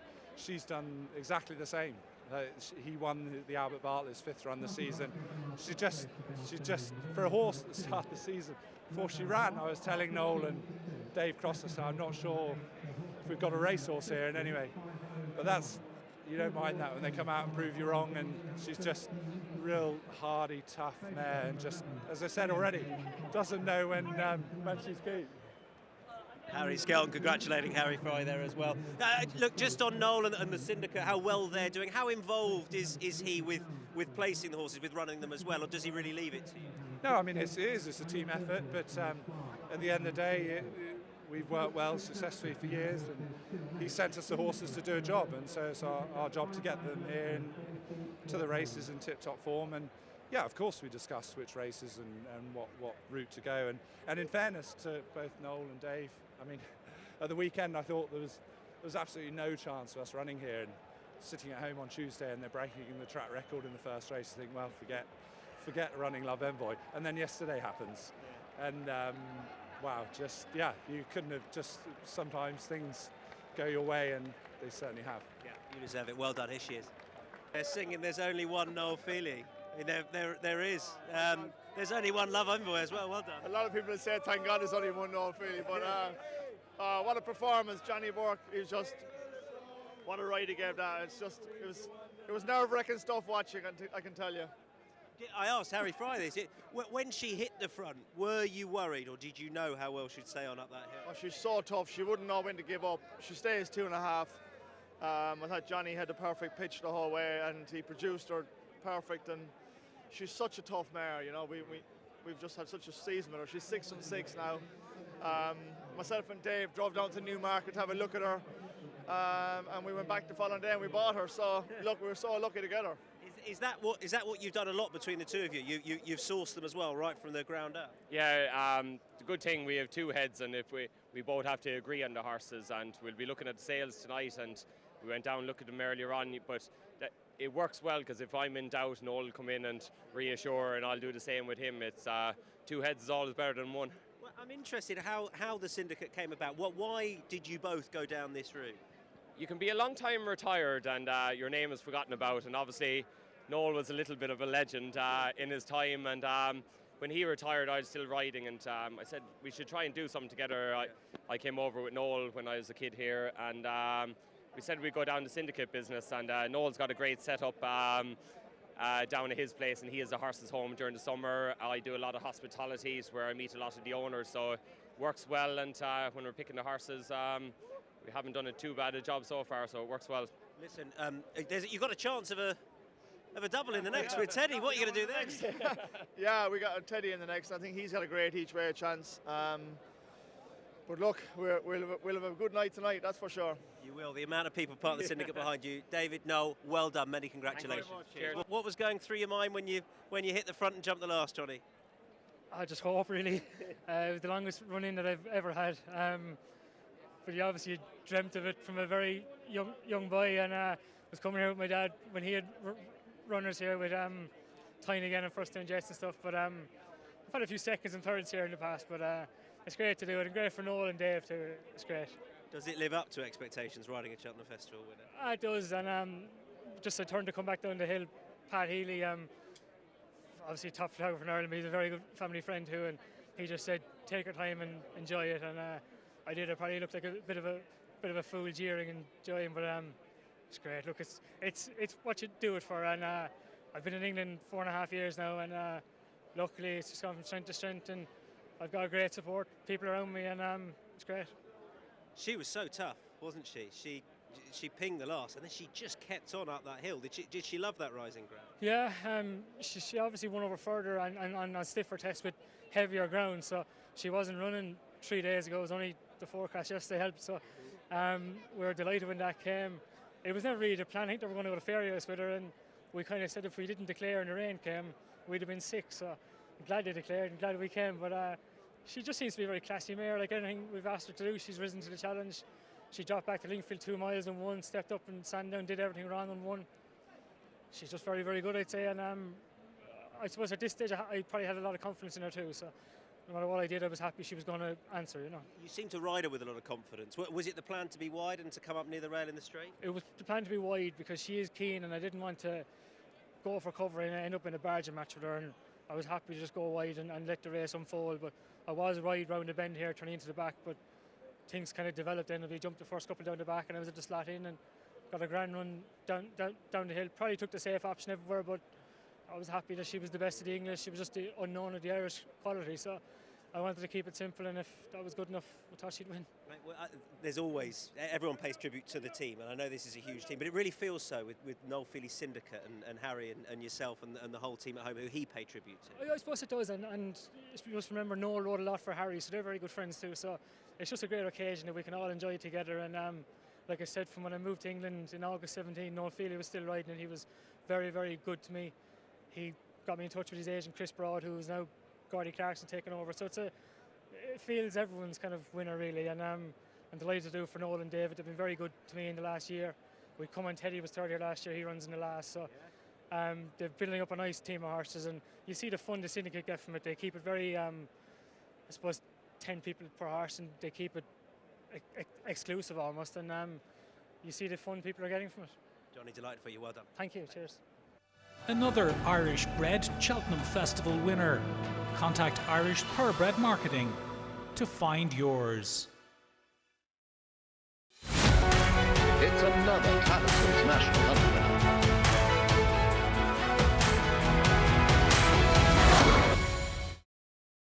Paul Tannant has kindly come out to have a chat after his third in this race on Grand G. It's been a down and up day. Let's start with the up, shall we? Allaho was brilliant. First dual winner of the Ryanair since, I've forgotten the name of the horse's name, the one of John Joe O'Neill's. Good grief. Avertus run. Thank you. Nick is calling in the background. Why can't you always be alongside? Congratulations. Talk me through the race. I mean, it looked like it was a more controlled aggression than last year. Would that be fair? Yeah, I wasn't going to interfere with him. I'd let him jump and gallop, and when he wanted to take breeders, he took them, and when we seen the fence, he'd clap his eye in it and took it on well. I thought it was a really good, solid performance. We were hoping that he was showing that coming into today, and that he could put up a performance like that again, and he did. And just a bit of a scare at the last. What were you thinking then? I was glad to be galloping away from the back of it. No, look, he's a big boy, and you know, he's takes it in his stride. So and he brought that one a bit with him, but it was grand. All's well that ends well. And do you think this sees him in his ideal circumstance? Because Richard Thompson was thinking about coming back for a third Ryanair, but many people would like to see him in a Gold Cup. What's your view?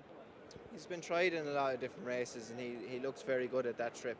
And in that race, that's twice now he's done it. So. You know, Willie seems to be a creature of habit, so I wouldn't be surprised if he stayed there. Now we have to deal with the down. Galopin de Champs was just simply wonderful in the turners. Talk me through what happened at the last. Yeah, he was a bit big early at a couple of fences, and we got in a good rhythm, and I actually haven't seen it back yet. I've been quite busy today, and I've sat away from the TV, so I haven't seen it yet, but I just think it was an obviously thing. He fell over at the back of it. He seemed to jump it fine. Was able to. I had the luxury of being able to set him up at the fence. I thought we were meeting a spot on, and we did, and we jumped it perfectly as well. And you know, sometimes the novices, when they have never made a mistake before, they just, when something happens, they don't react quick enough. But look, we know we have a very good horse. He's okay, I'm okay, and a bitter pill to swallow, but it happens. We got to try and furtle in similar circumstances in them colours a few years ago, but that might make it a bit easier tomorrow. Not at the moment. Nonetheless, you have a huge horse there. I mean, that was about to be an absolutely massive performance. Afterwards, Willie was pondering about even dropping him down to 2. What was your view after feeding him out there? I haven't thought about it. I parked it and I moved on. I had plenty of good rides to come after that, and I haven't thought about it yet. Absolutely. Yeah. Okay, and Grandgy? I thought she ran really well. Maybe slightly unlucky, didn't get the clearest runs down the hill. Did it make the difference? I don't know. When you get beat, you always think it did, but she's run a brilliant race again. And how about Classical Dream? Because he seemed to be going through the race so nicely. He did. He behaved himself quite well for him. Travelled into the race really well. Thought Danny got it very soft in front. There was no one there to just kind of bridge the gap. But we travelled into it really well. When Danny was getting a breather, as he does there around the second last, I thought we were close enough that we filled as well, and it petered out up the straight. We'll see. And looking ahead to tomorrow, what are you most looking forward to? What do you think of first-time cheek pieces with Al being photo? Does that suggest you're going to go forward with him in what could be a otherwise quite paceless race? We'll see. I take it day by day, so I haven't really sat down and studied it yet. But I've rode him with them at home, and they help. I'm really looking forward to getting back on him. Like, he's not too far behind them last year. It's a big competitive field. It's a competitive field, and I think he'll run a big race again. I really do. I'm looking forward to it. I love riding him, and I'm looking forward to getting back up on him. And how about Vaban in the trial? Really happy with him at home. He's learning every day. He's progressing. Like, we were disappointed. We got beat the first day, and I'd say we got beat by a fair one. He was professional the first day and came here and looked as professional as anything again. I think we're a work in progress, but I think we're stepping up every day we come to the races, and it's going to be a cracking race. Paul, thanks for sparing the time for bringing us up to date. Good luck tomorrow. Cheers, thank you. Thank you.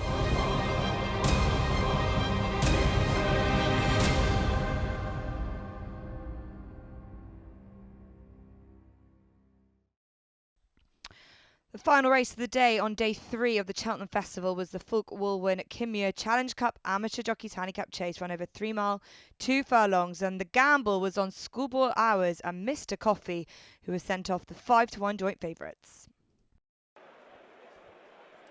Thanks, Nick. I think they'll be trapping along over the first 2 here.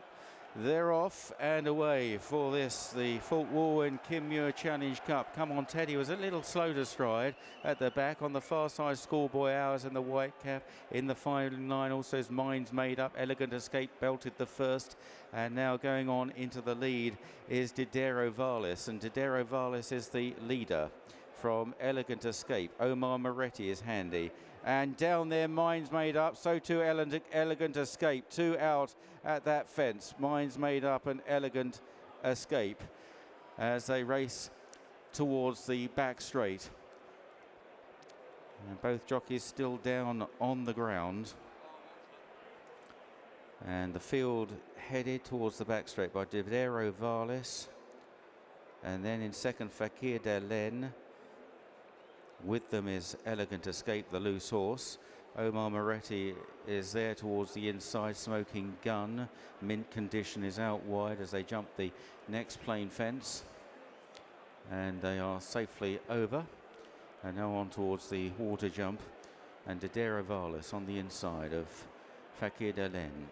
Smoking Gun is still handy. Mr. Fog Patches the grey on the inside. Mint Condition is out wider. Very wide is Almazar Guard. And then behind them is Frontal Assault and Mr. Coffee, followed on the far side by Glenlow as they jump an open ditch. They're safely over that. At the back, Come On Teddy remains the bat marker. And now on to another plain fence. Didero Valis, Fakir Delen, Mint Condition, Smoking Gun and Jamie Codd on the outside, very handy. And then Right Place, Right Time right there as well in the light blue colours, followed by Mr. Fog Patches and then Mr. Coffee. Omar Moretti's on the inside as they jump this one. Then Cat Tiger and David Maxwell clearing that open ditch from Frontal Assault and Glenlow and Schoolboy Hours. And then out wide is Almazar Guard, followed by Ain't That a Shame, Sean Bard and Powerstown Park and Larry towards the back, and 2 or 3 lengths to Come On Teddy. Over the next, and they're all safely over that one. So heading towards the top of the hill and turning left-handed now. And about to approach the next plain fence. Didero Valis from Fakir Delen. Right Place, Right Time, Mint Condition. Those are the leading 4 with Smoking Gun on the outside. They clear that one. And now heading down the hill towards the next plain fence. Just behind the leaders, Mr. Fog Patches, the grey on the inside, handy. Cat Tiger's just behind him. Mr. Coffee in the maroon jacket towards, or 3 or 4 off the inside. Then Frontal Assault for Jigginstown. Out wide, Almazar Guard just behind Smoking Gun. None wider than Chambard and the bright yellow cap. Omar Moretti is back on the inside then, followed by Schoolboy Hours just behind Glenlow in the green with the white star on the cap. Back in the field to Larry. And Ain't That a Shame and towards the rear, Powerstone Park, and Come On Teddy getting closer now, albeit still just the back marker, but they're well grouped together as they head towards the two fences in the home straight, with still over a circuit ahead of them. And Didero Valis is the leader under James King from Fakir Delen in the air together there. They land safely, mint condition, Smoking Gun, Chambard is on the outside. That's the leading 5, followed by Right Place, Right Time, Mr. Coffee and Cat Tiger clearing the next. Then Frontal Assault on the outside, wider out is Almazar Garb. Mr. Fog Patches seems to have lost a few places from Glenlow, then Ain't That a Shame. Schoolboy Hours, Omar Moretti, Powerstown Park, Larry, and Come On Teddy. They're just going to be waved towards the inside at this point, as we do unfortunately have an injured horse on the course, and it's Didero Valis out in front from Fakir Delen. Chambard right there with Mint Condition and Smoking Gun as they run downhill towards the next plain fence. The leaders sail over, and they're all safely over, although Omar Moretti may have made a mistake, or at least jumped it very slowly, going on towards the water jump. Didero Valis has just about made all the running so far from Mint Condition. Chambard's on the outside. Then Fakir Delen, Smoking Gun, continues out wide, followed by Mr. Coffee towards the inside. Right Place, Right Time is still in touch. Then towards the outside by Frontal Assault and Almazar Garb. Powerstone Park, Omar Moretti made another mistake towards the rear. And making ground is Come On Teddy now, and the white cap, having been last in the early stages, jumping the next plain fence. And it's Didero Valis who still leads the way to Chambard in second. Venetia Williams runners very prominent. Fakir Delen, Mr. Coffee improving on the inside, Mint Condition, as they now jump another open ditch. Didero Valis from Chambard. And then in third place then is Fakir Delen, followed on the inside by, in the maroon colours, Mr. Coffee. Mint Condition coming back, then Smoking Gun. Right Place, Right Time, jumping the next. That's 5 out over it. Mr. Fog Patches is driven along away from that one as they once again reach the top of the hill, and they've got 4 fences left to jump. It's Didero Valis on the inside of stable companion Chambard. Out wide is Mint Condition. Fakir Delen over next, Mr. Coffee. A mistake from Smoking Gun. A terrible mistake from Schoolboy Hours there. Schoolboy Hours was just chasing the leaders, but blunders badly at that.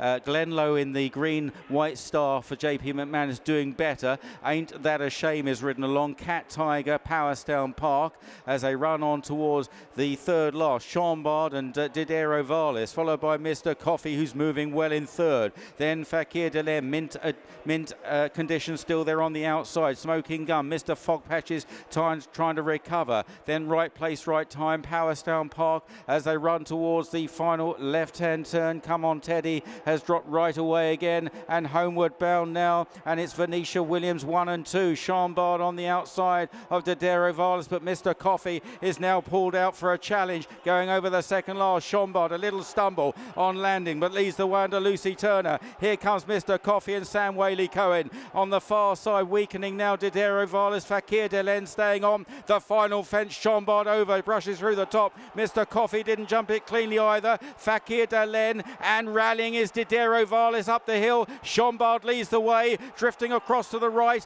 followed in second by Mr. Coffee. Didero Valis is rallying gamely, but it's Chambard, his stable companion, who's going to do enough, and Chambard wins the Fort Whirlwind. Kim Muir from Mr. Coffee and Didero Valis. Fakir Delen back in fourth, and they were well clear of Mr. Fog Patches and Mint Condition.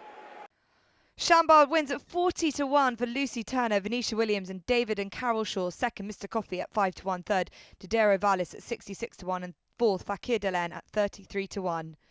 A fabulous 1-3 for Venetia Williams, and at huge prices too. Chambard and her regular rider Lucy Turner putting in a monster performance to win for the 4th time this year. This 10-year-old was stepping up in class and in trip, but the new challenge did not hinder him, jumping for fun and fending off the large challenge of Mr. Coffee, who came there tanking but couldn't grind it out and get past this leader.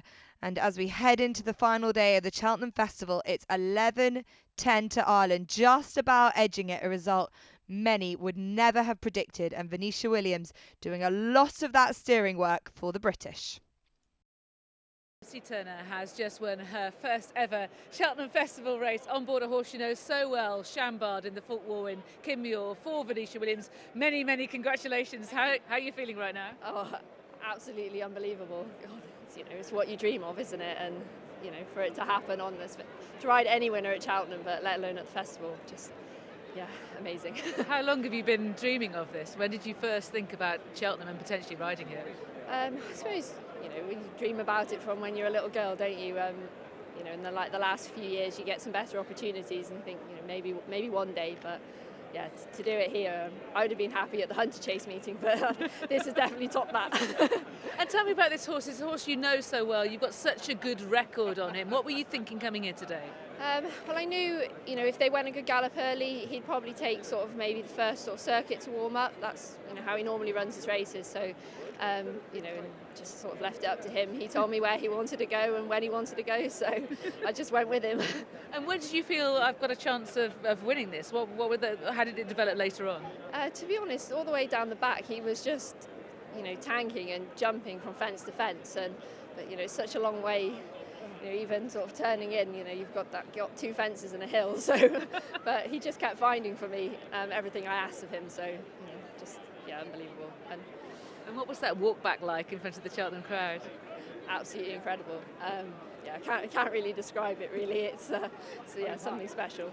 It's been a great week for the whole team. Your dad works at Venetia's. You're all an integral part of her team. What's it been like? Because you had worries coming into it with the virus that Venetia was worried about, but things have gone so well. Yeah, and we were, a lot of our horses, they were still running well. So, to have the week we've had, yesterday was absolutely amazing, and the team deserve it at home. Everybody worked so hard, so it's great for them and great for Dave and Carol Shaw. Like, they've been huge supporters of mine, so just great to repay them with such a big success.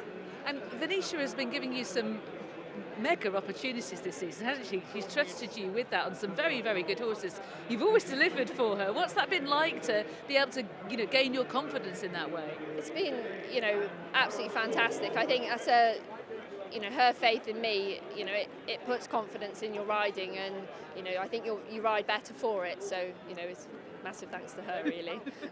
And how are you going to celebrate? I suppose by going back to work. Well, I'm sure we'll be meeting down at the local pub again tonight. So no, they're not going to miss an opportunity like this. So.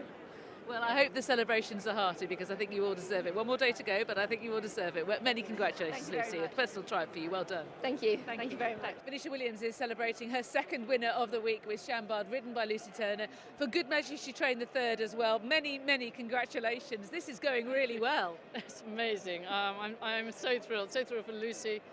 So thrilled for the owner, David Shaw, because he's had to be so patient with this horse. I mean, at the age he is now, he's virtually a veteran. He's finally put his best foot forward this season, and to come through with what he's done this season and ultimately win here is amazing. He's built up a great relationship with Lucy, hasn't he? That's right. Yeah. No. And by coincidence, she actually looks after Dodero Vallis, who was second, third rather. Beg your pardon. And tell me about Lucy, and when she first came to you, her dad works for you, is that right? He used to. Philip Turner, Lucy's father, when I first started training, it was just Philip and me. He'd been Michael Scudamore's seniors head lad, and he gave up training the season before I started. So when I first started, it was just Philip and me. And obviously Lucy joined us, obviously further down the line, but she's worked for me ever since. Philip's now retired. And Jess took over as head girl about 3 or 4 years ago. He's obviously loves following her to the races and supporting her, and I'm thrilled for both of them. And talking about support, you've trusted her with some very important rides this season. What is it that you see in Lucy? What do you like about the way she rides? Well, I've said this before, and it's probably rather boring saying it again, but I'm very particular how I like the riders to ride, and she's been with us, since she was in the Pony Club. I mean, she's a really good rider, but she rides in that forward style that we love to see from Charlie Deutsch, and the horses run for her. She knows, if it's not happening, not to panic, and it didn't happen today. I've been admiring her progress all season. I feel like she's worked her way to this, and you've worked Chambord up in the handicap to get into this race as well. I mean, he's, as you say, he's just blossoming. Well, that's right. We thought we needed £5 penalty to get in, but actually, as it turned out, he would have got in without it anyway. But it didn't matter. Yeah, it wasn't detrimental to his chance. And when we look back at what the week you've had here, you know, L'Ompresse, Funambule Civila finishing second in the Queen of the Champions, somehow Charlie getting Frere Bamboo to get into third in the Grand Annual, this first and third. When you were seeing the results of the horses, you were worried about the virus that might be onsetting the yard. Could you have ever imagined it would go this well? Well, you always hope that L'Ompresse would run well. You know, he ended up being favourite, but there'd been a lot of chat about him for a number of weeks.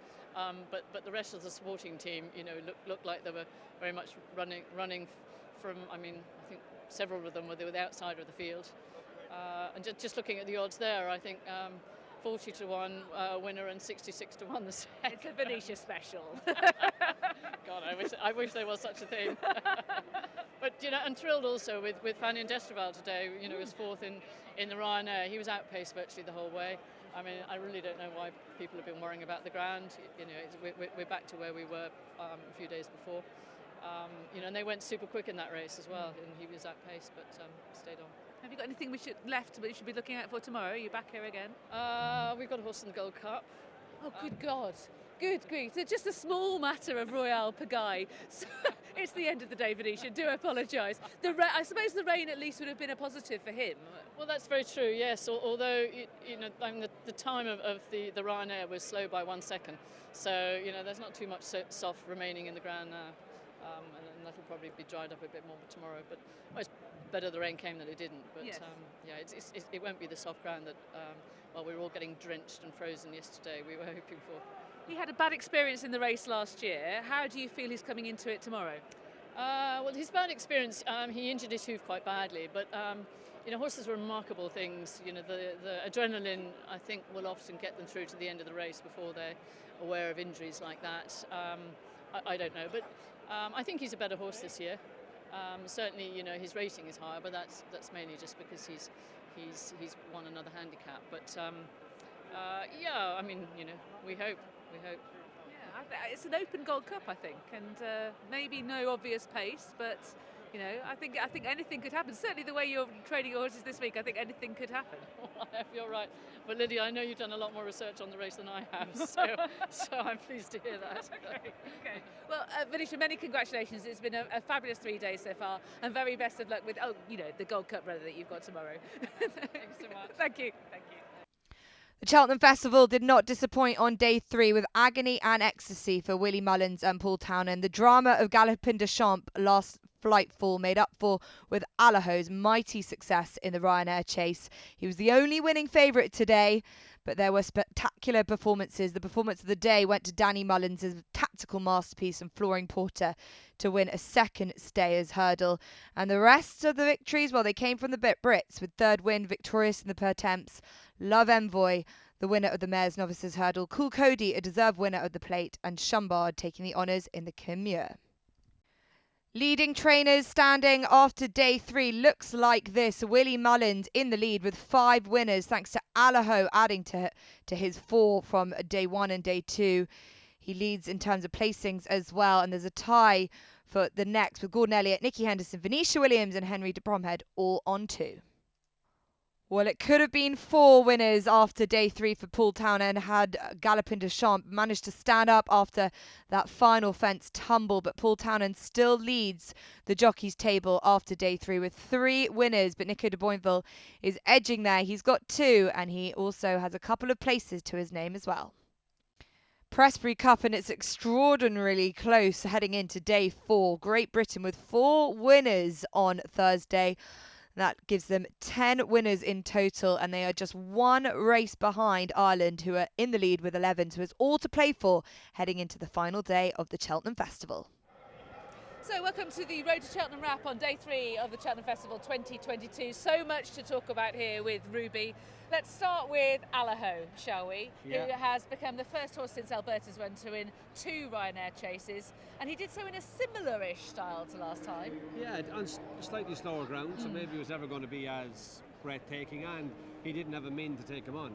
Last year he had, so this year he had to go and make his own pace. I was actually happy to see him a little on edge beforehand.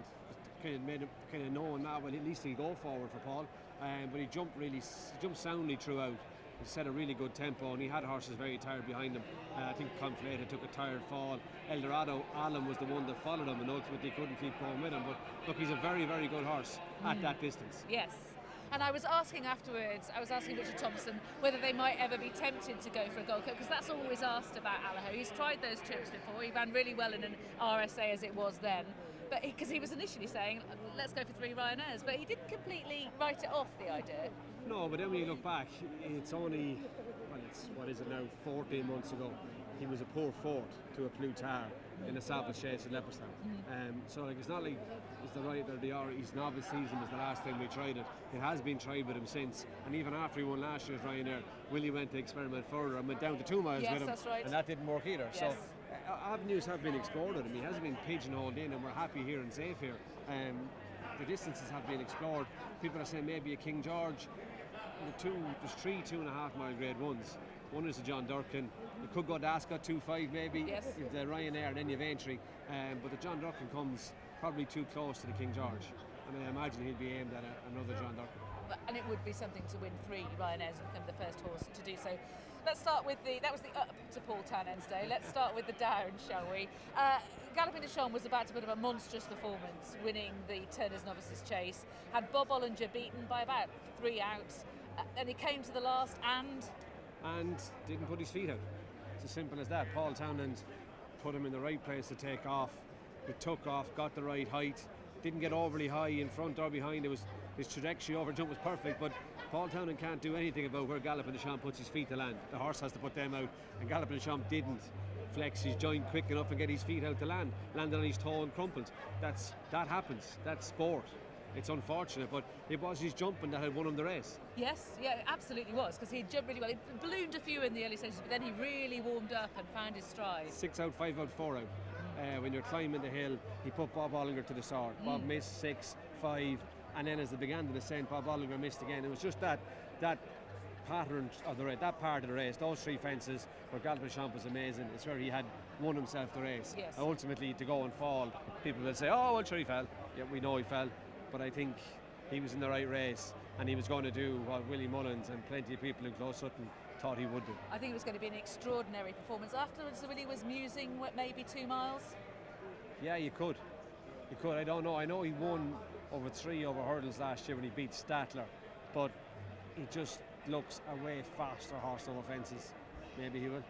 Bob Ollinger, of course, actually won the race. Henry de Bromhead and Rachel Blackmore afterwards. I mean, obviously they were delighted to be in the winners' enclosure, but their competitors, their sports people, they didn't really want to win it that way. No, you got a present of it, but someone has to take the present. And the other side of the coin is, and I can't remember now what Busselton is rated. No, I can't, but it's a strong performance. It's very strong. He beat Busselton 40 lengths. Yeah, absolutely. Yeah. There's no arguing with it. No arguing with it. And you know, he's still a novice as well. That was only his 3rd start over fences. If anything, I felt like he might be going up in trip next season. And I think they've still got a top-class chaser, absolutely top-class chaser on their hands. Have we not argued that in the past? Yeah, we have. We have argued that in the past. Are you listening now, Henry?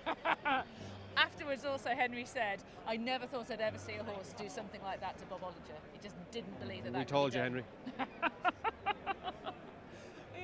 I suppose we can rub it in as he has actually won it. Let's talk about Flooring Porter. You know how I was saying I've never seen such a rock star reception for Sapa Silvega and Patrick Mullins yesterday? Well, scrap that, because we saw the Flooring Porter syndicate carrying Danny Mullins around on their shoulders afterwards. It was amazing. It was wonderful television, and the atmosphere for it was amazing, even to watch them beforehand backing them, and then to watch the reception afterwards. But for a purist to watch the ride was also amazing. I thought he was brilliant on him. It's amazingly well executed, Yeah. but I'll let you describe it. It was. I mean, like, I know there's a tricky horse, Classical Dream. I imagine Willie had kind of elected to drop him in, so they sat in.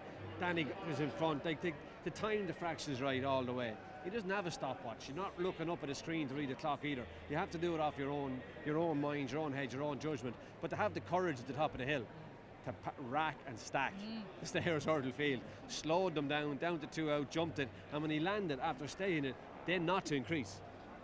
and they're all waiting for him to go, and he doesn't go until he gets off the bend, and then he starts to build it and build it and build it, and he has a tendency, he could go left, he could go right, he goes both ways, and even at the back of the last when he went left, Danny, quick as a flash, left hand over onto the right rein, gets him straight, and he scoots away to win. It was a really well executed ride. Is it the ride of the festival so far for you?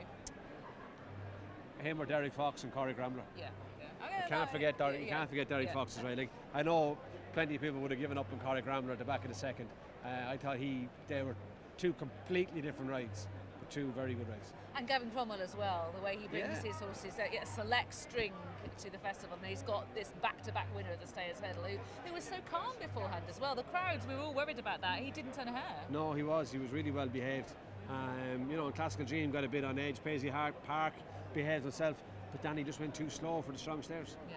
Paisley Park, Time Hill, those horses, I know they're off for a long way out, but they went too slow early. Danny stacked them all up. It was an utterly brilliant ride. Later on in the day, we had Cool Cody, who is a firm Cheltenham favourite, winning the plate for Evan Williams and Adam Wedge. That was superb to see. Adam said that when he got cut up on the bend, that just made Cool Cody angry, and clearly you don't want to make Cool Cody angry. Made Adam Wedge angry as well. You can see that on television. But Brendan Powell, I think he was perfectly right. He was after getting by Adam Wedge and he was going in. Adam hadn't the horse to stay there, and Brendan got over onto the rail and closed the door. Adam had to swing out around, but yeah, it fired Cool Cody up. Great jump at 2 out, and he was always going to win from there. He's a fantastic 11-year-old. It would just be amazing to be Wayne Clifford and owning that horse. I think he's a superb horse. Second race we had a steward's inquiry, and it upset Hughie Morrison. He didn't think that there should have been one. It was when Third Wind, ridden by Tom O'Brien, and Alaphilippe, ridden by Paddy Brennan, one went one way, the other went the other way. In the end, the stewards had a good look at it, and the result stood. Do you think that was right? Yeah, I think they both drifted in one direction, I thought. They both drifted off to the right.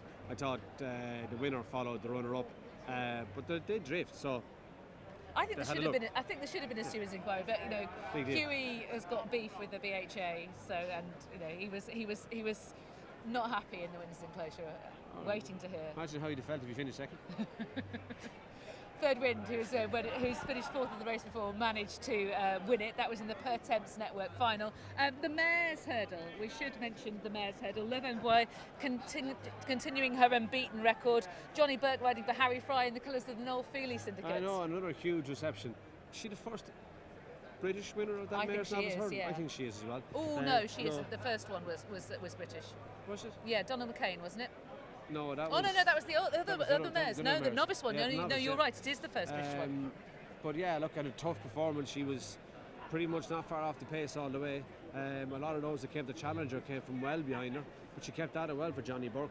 And a big win for the Noel Feely syndicate and Harry Fry, and actually to watch Harry Fry on the big screen, that was nearly entertainment itself. It really was. You rarely see him show such emotional, and we really did see it. And of course that was the race in which Noel Feely so emotionally retired. Well, announced his retirement. Exactly, after he won on Eglinton de Sceaux. Final race was won by Chambard for Venetia Williams, with Lucy Turner gaining her first ever festival winner on board. It was a first and third for Venetia. She's having a cracking week. Fabulous festival, and all her horses are running really well. Not just like obviously Lampressa winning, but other horses have really run well. I thought Funambulu Savola ran well. There's horses running really well. Her horses have been in great form all week, and a nice winner for Lucy. It was super. She got great enjoyment out of it too. She really did, and Venetia has trusted her with some really serious horses this season. Yeah. She clearly rates her riding. Yeah, she does, and she got her chance on a 40-to-1 shot, and she delivered. It was magic to see. 10 British winners, 11 Irish winners. That route branch, what did you do? Route and branch review. It worked. Yeah. Amazing. Even before it was started. But yeah, we're still in with the shout. We'll find out what happens on day 4. Join us for that wrap tomorrow.